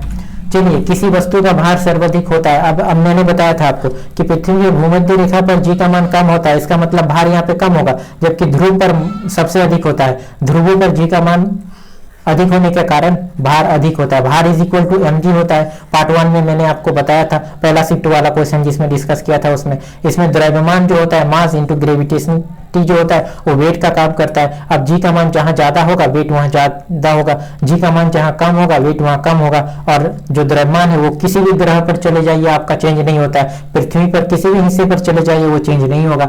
नेक्स्ट क्वेश्चन देखिए, सामाजिक मुद्दों पर सर्वश्रेष्ठ फिल्म के लिए 64वें राष्ट्रीय फिल्म पुरस्कार 2017 में राष्ट्रीय पुरस्कार किस फिल्म ने जीता था? तो ये पिंक ने जीता था। ये करंट अफेयर का क्वेश्चन है, 2017 से लिया गया है। 2016 का करंट अफेयर आपने देखा, 2017 का देखा, 2018 का देखा। ठीक है, अब 2022 में ये ग्रुप डी का एग्जाम होने वाला है, शायद पता नहीं होगा कि भी कि नहीं होगा या कैंसिल होगा, रेलवे का कोई ठीक ठिकाना नहीं है। तो इसमें से 2021 का पूछा जाएगा, 2022 का पूछा जा सकता है, 2019 का पूछा जा सकता है। तो उसमें फिल्म फेयर में कौन किसने क्या जीता है, करंट अफेयर के तौर पर आपको एक 50 पेज का कॉपी लेना है, और उसमें सब कुछ प्राइस, अवार्ड, प्रेसिडेंट के किए गए कुछ काम, जो हमारे सीएम है या जो प्रधानमंत्री है उसके द्वारा किए गए काम, वो सब आपको याद रखने हैं। ठीक है, चलिए आगे देखिए, निम्नलिखित में से मत्स्य वर्ग की विशेषता क्या नहीं है? अब मत्स्य वर्ग में वही कंकाल तो होता है, सल्क का वही कंकाल, हड्डी और अंत कंकाल भी होता है। गलफड़ों द्वारा मछलियां सांस लेती है मगर सीडो कॉलम नहीं होता, ये गलत हो जाएगा, मतलब कि ये क्वेश्चन सही है। ठीक है, क्वेश्चन का ऑप्शन 1 सही हो जाएगा। 55 देखिए, इसको सॉल्व कीजिए। अब सॉल्व करने से पहले देखिए, इसको 7 का पावर 21 सभी में है तो हम कॉमन ले लेते हैं। ये क्या हो जाएगा, 7 का पावर 21 इंटू 7 हो जाएगा।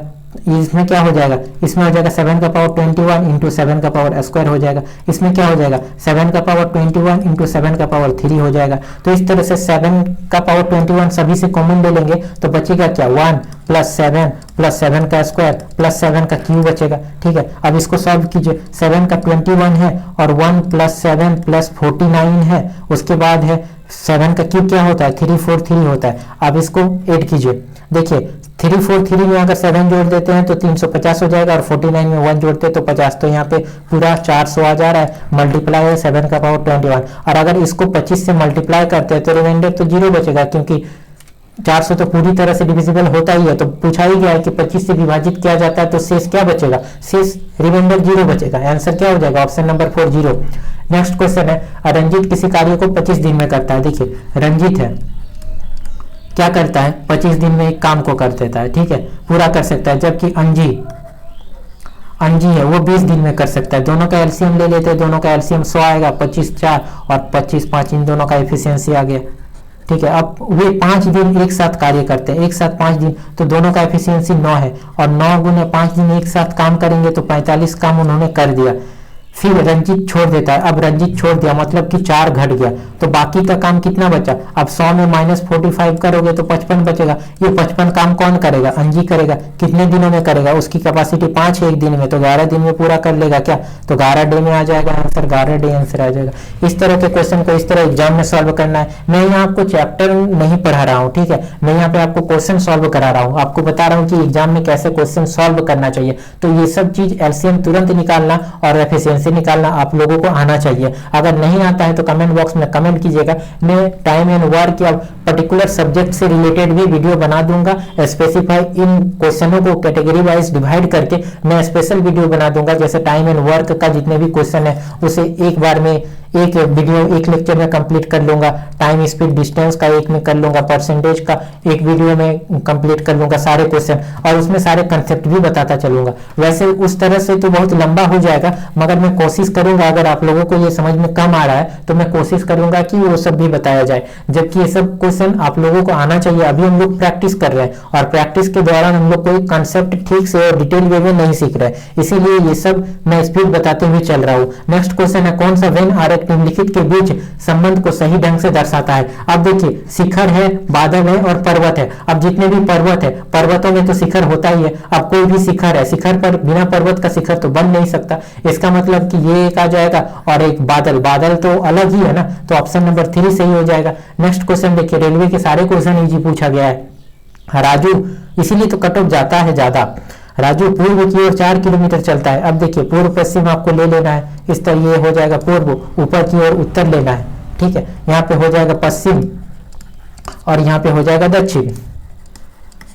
अब पूछा है कि 5 किलोमीटर चला पूर्व की ओर, इस तरह से चला, यहाँ पे 5 किलोमीटर ये चल दिया। ठीक है, फिर वह बाईं ओर मुड़ जाता है। बाईं ओर ये अगर यहाँ से मुड़ेगा और 3 किलोमीटर चलेगा तो अपनी स्थिति से कौन सी दूरी, कितनी दूरी पर है, तो यहाँ से यहाँ पे अगर 4 किलोमीटर है, देखिए यहाँ पे ये 4 किलोमीटर बोला है। ठीक है, 4 किलोमीटर जाता है, ये 4 किलोमीटर जाता है।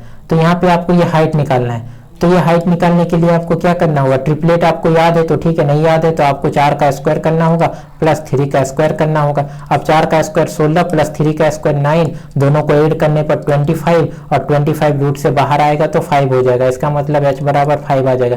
वो 5 किलोमीटर अपने जगह से दूर है और किधर दूर है, वो पूर्व की ओर, पूर्वोत्तर की ओर 5 किलोमीटर दूर है। आंसर क्या आ जाएगा, पूर्वोत्तर आ जाएगा। ठीक है, आगे चलते हैं।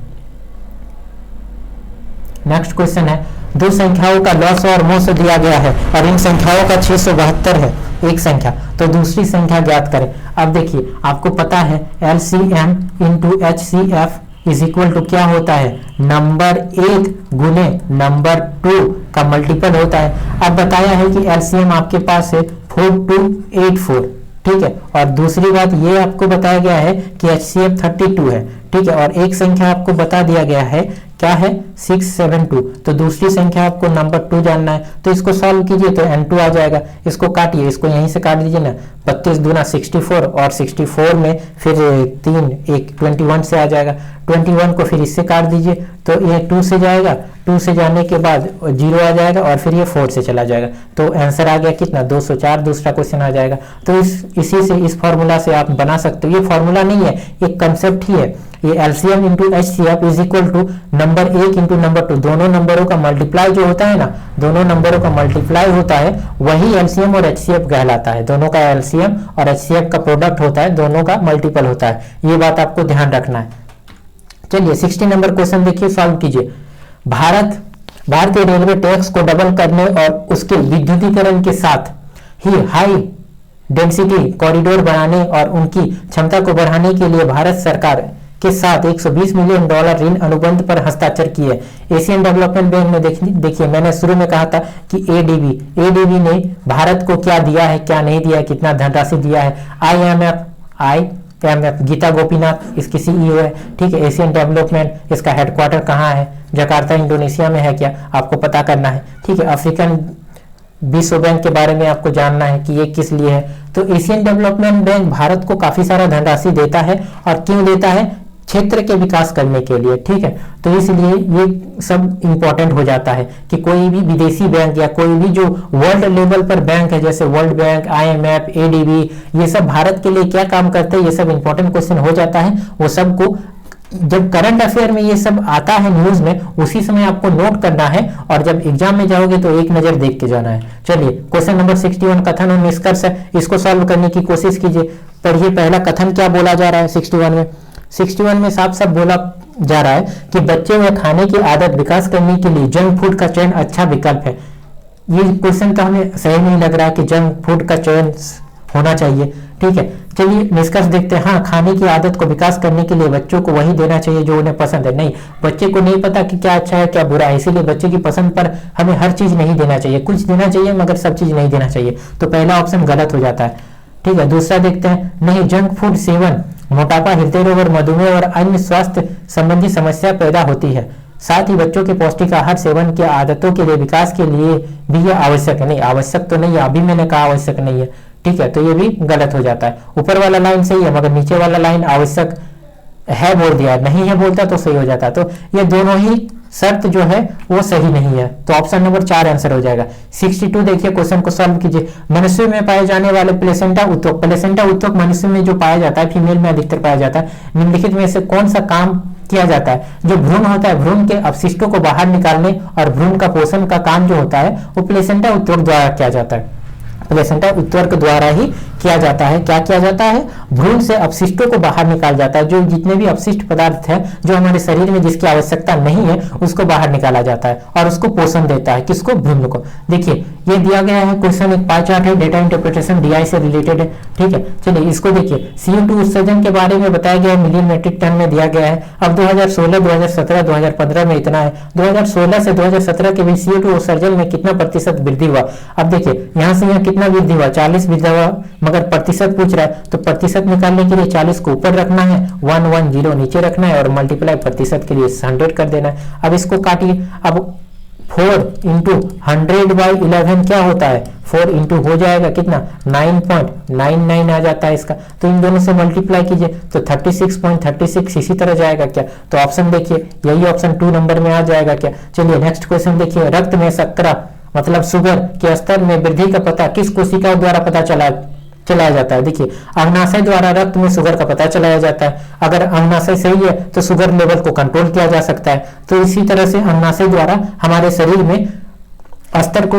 वृद्धि है या कम है किसका, शुगर का, वो पता लगाया जाता है, ठीक है।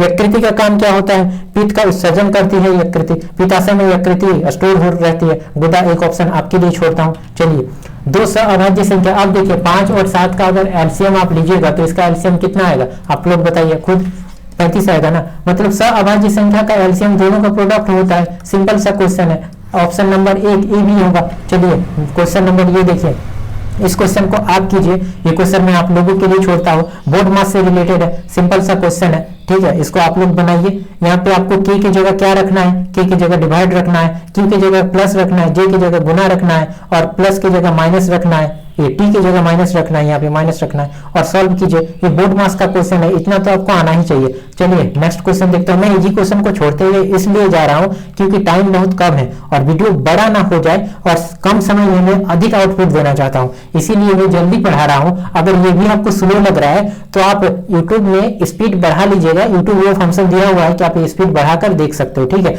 निम्नलिखित में से कौन सा विकल्प आवर्ती दशमलव का उदाहरण है। अब आवर्ती दशमलव का उदाहरण का मतलब क्या, पॉइंट के बाद रुकेगा नहीं, वो चलते जाएगा, वो चलते जाएगा, कुछ ना कुछ जैसे 2 3 4 9 7 वो आते ही जाएगा, या 6 6 6 या 3 3 3 इस तरह पॉइंट के बाद आते ही जाता है। ठीक है, जैसे 1/3 को आप डिवाइड कीजिएगा तो 0.333 आते ही जाता है। ठीक है, तो इस तरह से कौन सा है, तो इसको देखिए 3 8 से तो पूरी तरह कट जा रहा है तो ये तो होगा नहीं, 0.8 में ही अटक जाएगा। इसको देखिए 4 से तो पूरी तरह कट जा रहा है तो 4 आ जाएगा इसमें। इसको देखिए ये कट रहा है क्या, इसको इससे पहले देख लीजिए 12 दूना 24, ये तो 0.2 ये तो कट जा रहा है तुरंत, तो तीनों तो कट गया। अब ये तो ऑप्शन चेक करने की जरूरत भी नहीं है, मगर फिर भी हम लोग चेक कर लेते हैं। चलिए देखते हैं, 24 लेते हैं और 9 लेते हैं। ठीक है, ये 24 है, ठीक है, और 9 लेते हैं, इसको डिवाइड कीजिए तो 2 से 18 जाएगा क्या, हाँ, तो बचेगा कितना, 6 बचेगा। फिर 60 आ जाएगा तो 6 नाम 54 आ जाएगा क्या, 6 से अगर जाएंगे तो 54 आ जाएगा क्या,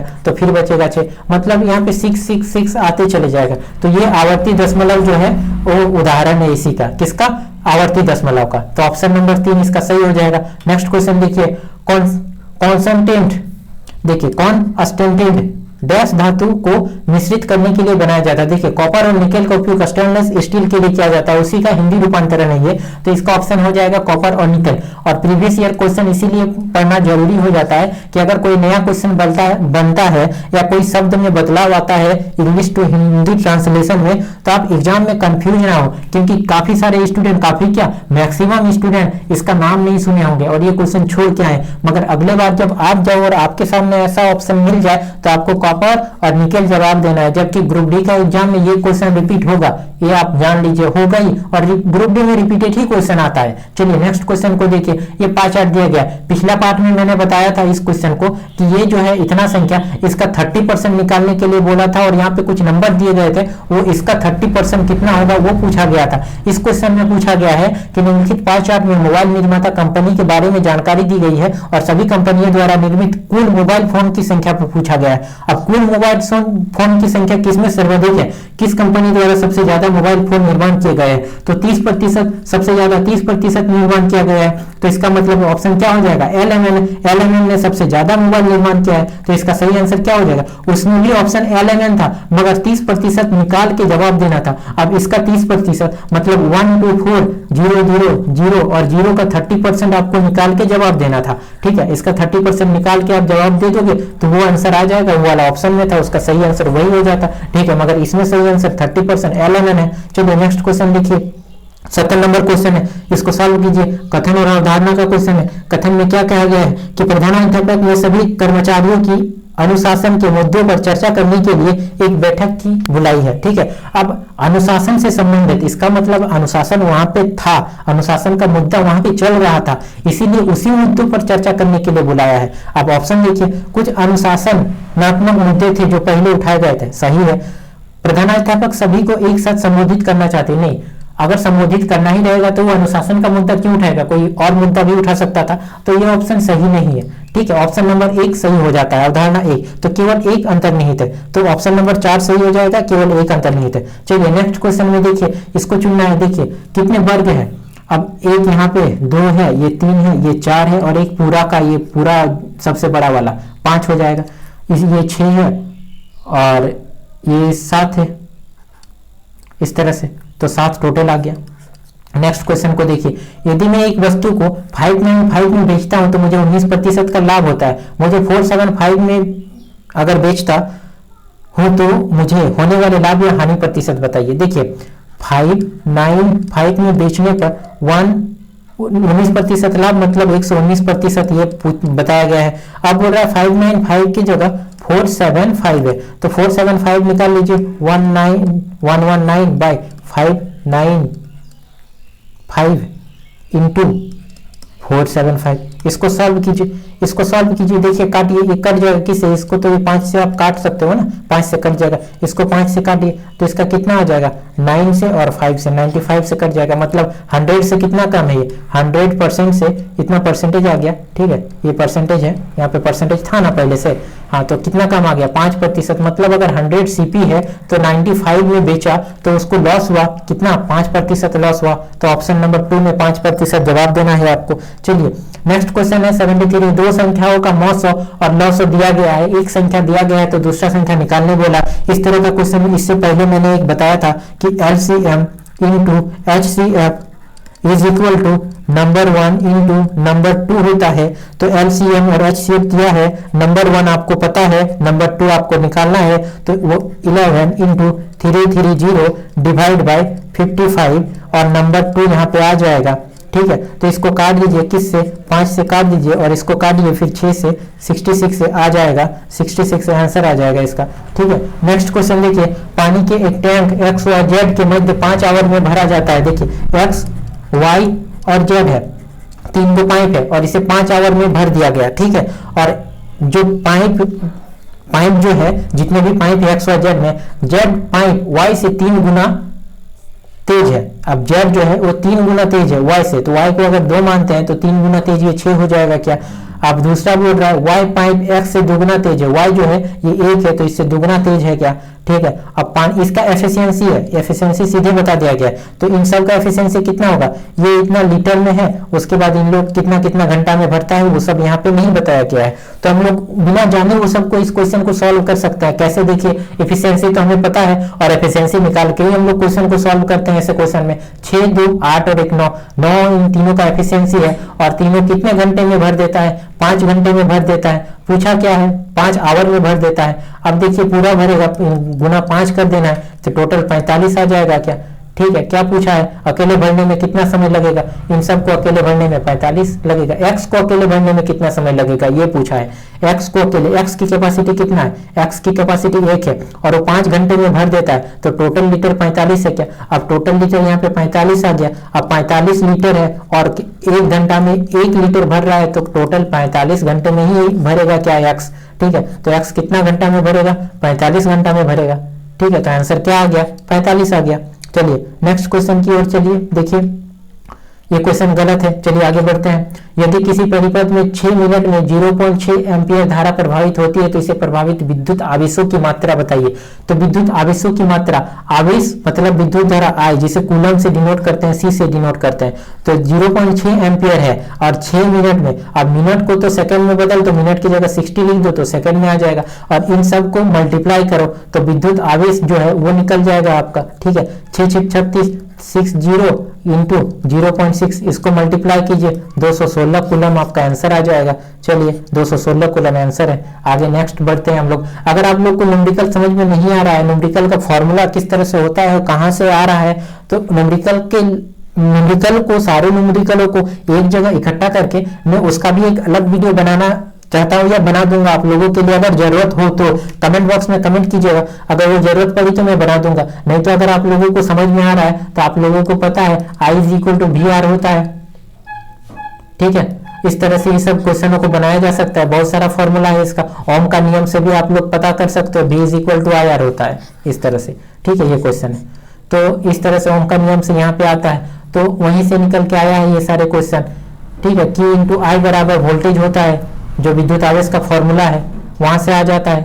तो इस तरह से आपका फॉर्मूला सारा बन जाता है। ठीक है, तो इसी सब फॉर्मूला से ये सब क्वेश्चन सॉल्व हो जा रहा है। तो आगे हम लोग चलते हैं नेक्स्ट क्वेश्चन की ओर, वो सब क्वेश्चन को बनाते हैं। अगर न्यूमेरिकल आप लोगों को समझना है ठीक से, अगर चाहते हो कि न्यूमेरिकल का एक अलग स्पेसिफाई वीडियो है तो आप लोग कमेंट कीजिएगा, मैं सारा फॉर्मूला भी बता दूंगा।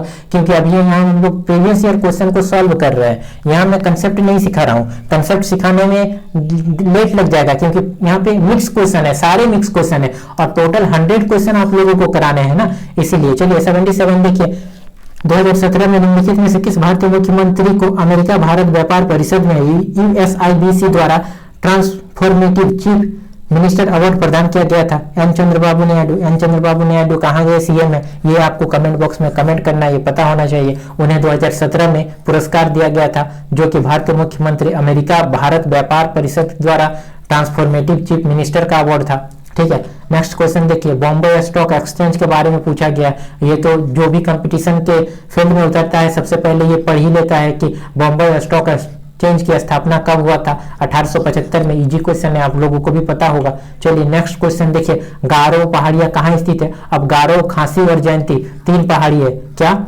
गारो, खासी और जयंतिया, ये तीन पहाड़ियां मेघालय की पहाड़ियां, वहां के जितने भी राज्य है वो सभी राज्यों का नाम इसी पहाड़ियों के नाम पर रखा गया है। ठीक है, अब इसमें आपको जानना है कि मिजोरम, इटंकी नेशनल पार्क मिजोरम में है। ठीक है, मेघालय से मैं एक बात आपको पूछना चाहता हूं कि उद्योग को खेलों का दर्जा, मतलब खेल का दर्जा जो है, खेलों को उद्योग का दर्जा कौन से राज्य ने दिया है, उसके बारे में आपको बताना है। वो करंट अफेयर का क्वेश्चन है, आपको जानना जरूरी है और वो क्वेश्चन पूछा जा सकता है। असम के बारे में आपको बताया, नेशनल पार्क में काजीरंगा, मानस, नामेरी, दिब्रू साइखोवा, एक सिंह वाला गैंडा। नागालैंड में कौन सा पार्क है? टंकी नेशनल पार्क कहाँ है? अभी मैंने कहा वो कहाँ पे है। मिजोरम के बारे में मिजो जनजाति, और आपको यहाँ पे और एक बात याद रखना है, हॉर्निवल फेस्टिवल।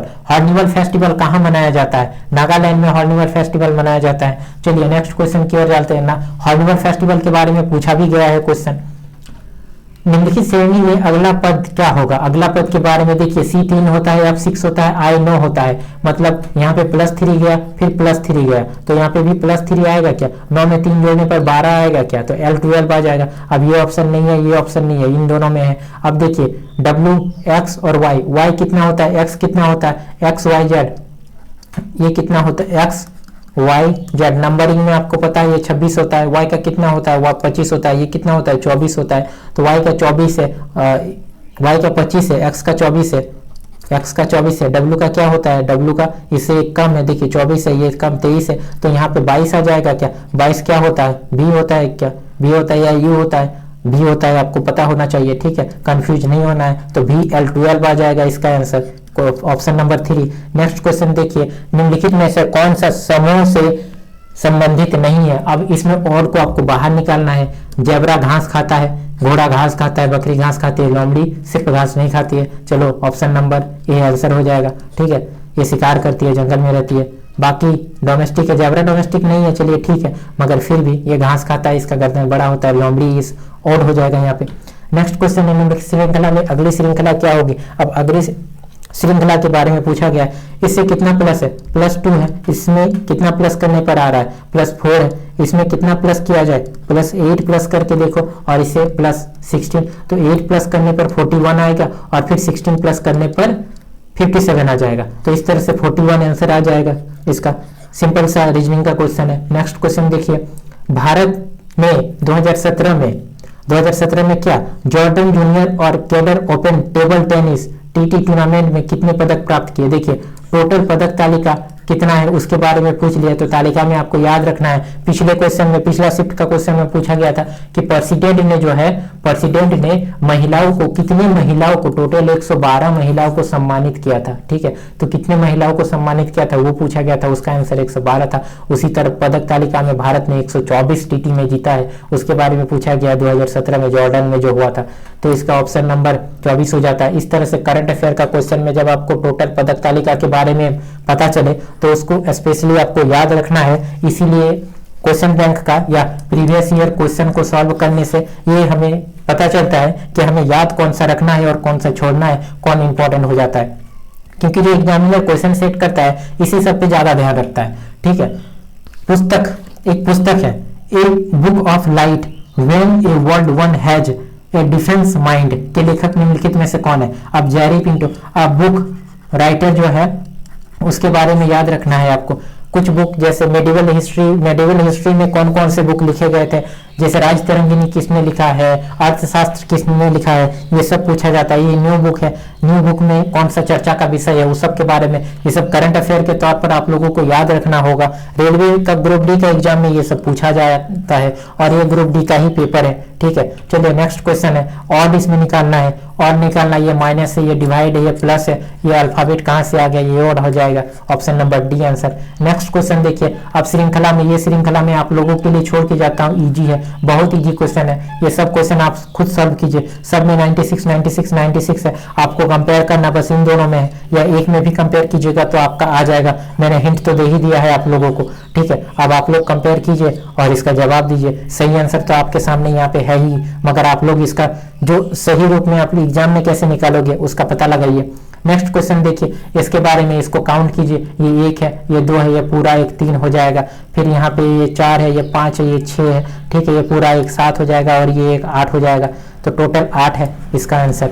नेक्स्ट क्वेश्चन देखिए, एक कक्षा में 60 विद्यार्थी ने, टोटल 60 विद्यार्थी है, 29 ने गणित और 32 ने जीव विज्ञान लिया, मतलब 29 ने मैथ लिया और 32 ने बायो लिया, ठीक है। इन दोनों को ऐड कीजिए, कितना हो जाएगा, 30 और 20 50, और ये 59 और 61 हो जाएगा, क्या ये 61 हो जाएगा, ठीक है। और 8 विद्यार्थी जो है यहाँ पे देखिए, 8 विद्यार्थियों ने कुछ चयन नहीं किया, तो 60 में 8 हम माइनस कर देंगे तो 52 बचेगा, क्या, ठीक है, 52 बच गया। अब पूछा जा रहा है दोनों विषयों में किसी का चयन नहीं किया, और किस विद्यार्थियों ने गणित और जीव विज्ञान दोनों विषय, अब कितने हैं जो गणित और जीव विज्ञान दोनों लिए, तो 61 में जनरली 52 को हमें माइनस कर देना है, क्योंकि इन सभी ने सब्जेक्ट लिया है कुछ ना कुछ, मगर इसमें से कुछ है जो दोनों विषय लिए हैं, क्योंकि मैथ और बायोलॉजी यही सब है, मगर कुछ तो है जो दोनों विषय लिए, तो 52 ने कुछ ना कुछ तो लिया ही है, तो 52 जो कुछ ना कुछ लिया है उसको 61 में माइनस कर देंगे तो आंसर क्या आ जाएगा, इसका 9 आंसर आ जाएगा।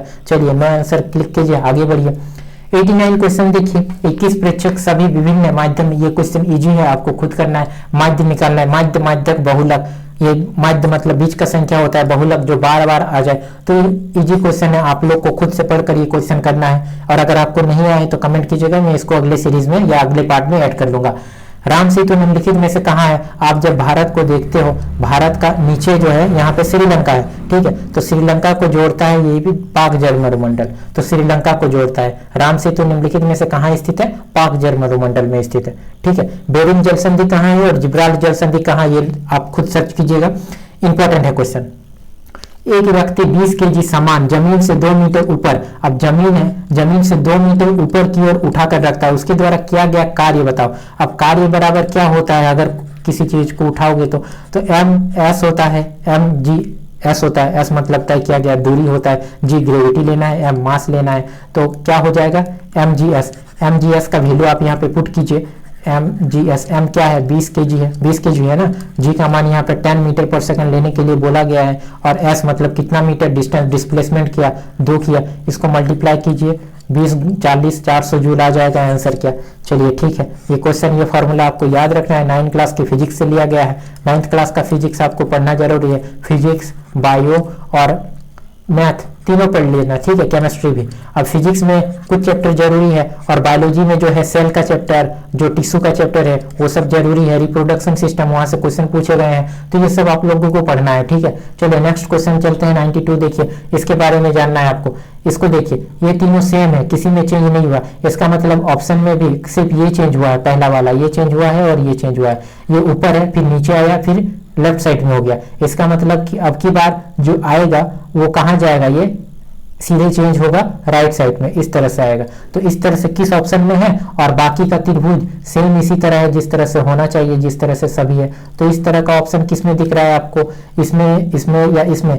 इसमें देखिए ये तो नहीं हो सकता क्योंकि राइट साइड में आएगा, इसमें देखिए ये तो 2 को चेंज हो गया है, ये भी नहीं होगा, इसमें देखिए ये सही है, इसमें देखिए ये 2 को चेंज हुआ है, ये नहीं होगा, तो सी नंबर सही हो गया। चलिए नेक्स्ट क्वेश्चन, इस क्वेश्चन को बोर्ड मास का क्वेश्चन है, इजी क्वेश्चन है, आप लोग सॉल्व कीजिए, मैं ही कर देता हूँ, चलिए ठीक है। अब देखिए इसको डिवाइड कीजिए, तो यहाँ पे क्या आ जाएगा 55/11 प्लस 18 में 6 माइनस कीजिए तो 12 आएगा, क्या गुने 9 आ जाएगा, तो इसको 5 प्लस 12 9 कितना हो जाता है 108 आ जाता है क्या, ठीक है, इसको ऐड कीजिए तो 113 आ जाएगा। सिंपल सा आंसर है 93। अब 94 देखिए, दिया गया है, क्वेश्चन है कि जब एक गिलास पर रखे गए कार्ड को उंगली से धक्का दिया जाता है तो उस पर रखा सिक्का गिलास में गिर जाता है, यह कथन निम्न में से व्याख्या करता है। अब एक गिलास आप ले लीजिए, ठीक है।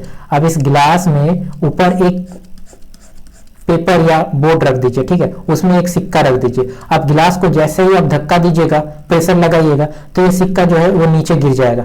क्यों गिर जाएगा नीचे? जड़त्व के नियम के कारण।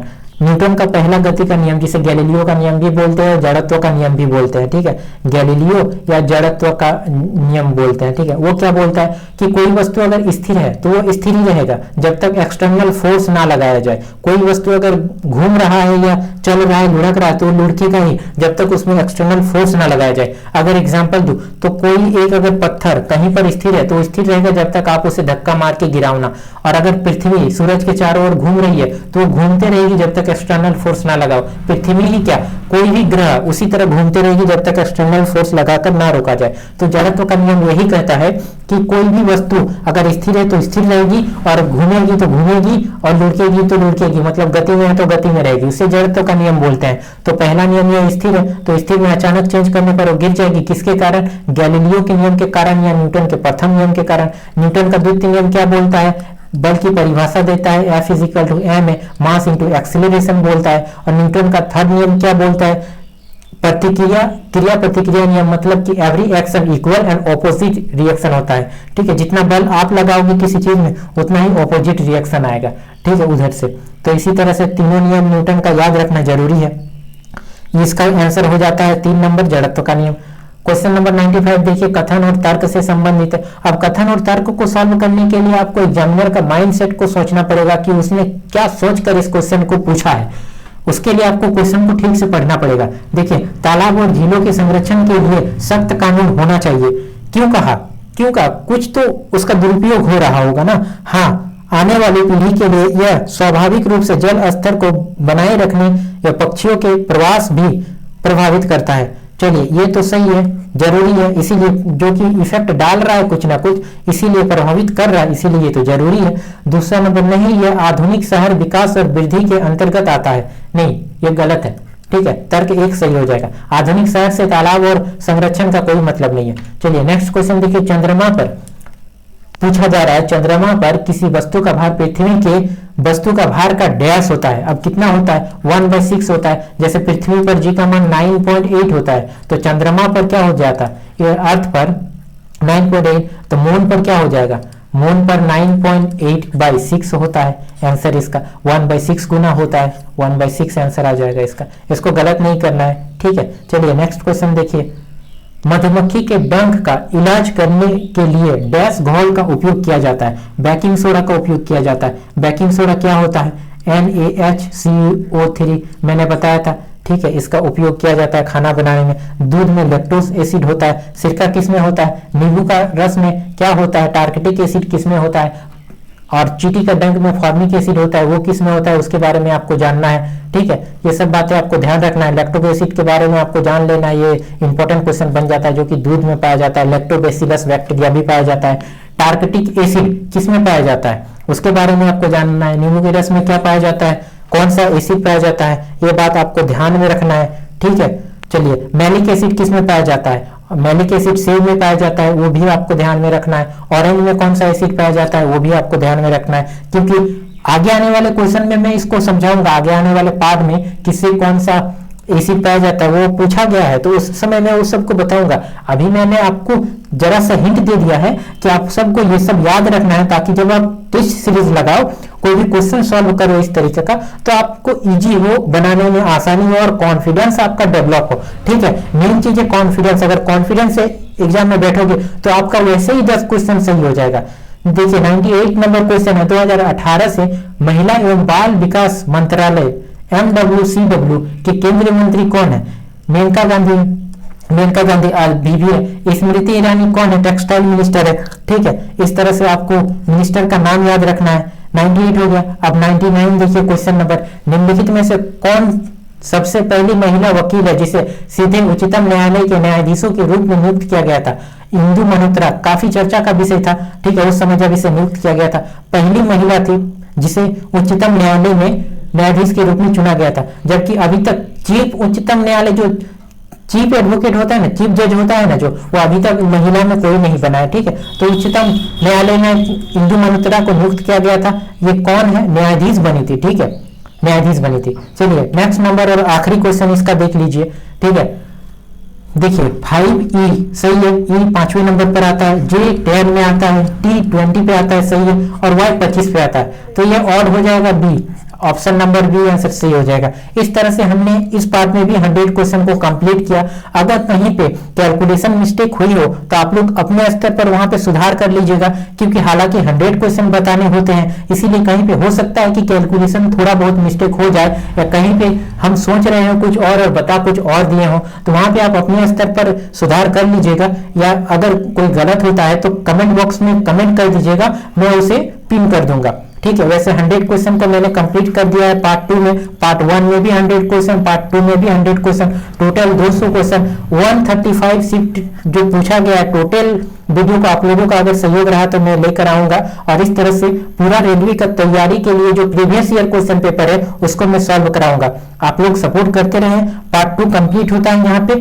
सब्सक्राइब नहीं किया है तो सब्सक्राइब जरूर कर लीजिएगा, साथ में शेयर कीजिएगा और लाइक भी करके रखिएगा। ठीक है, इस वीडियो को लाइक जरूर कीजिएगा, क्योंकि सारा चीज को एक्सप्लेन आप लोगों के लिए किया जा रहा है और सभी चीज सही रूप में बताया जा रहा है, ताकि आपका एग्जाम जल्दी से क्रैक हो सके और इसी बार आप लोगों का नौकरी लग सके। और ये सब जानकारी आप लोगों को रखना जरूरी है। प्रीवियस ईयर क्वेश्चन तो बनाना जरूरी है। अगर प्रीवियस ईयर क्वेश्चन बना लेते हो तो आपको पता चलता है कि कौन सा क्वेश्चन का वेटेज कितना है। इस तरह से यहाँ पे रेलवे का सेकंड शिफ्ट पार्ट 2 जो हमने कंप्लीट किया है। इस वीडियो में इतना ही, मिलते हैं अगले वीडियो में, तब तक के लिए अलविदा।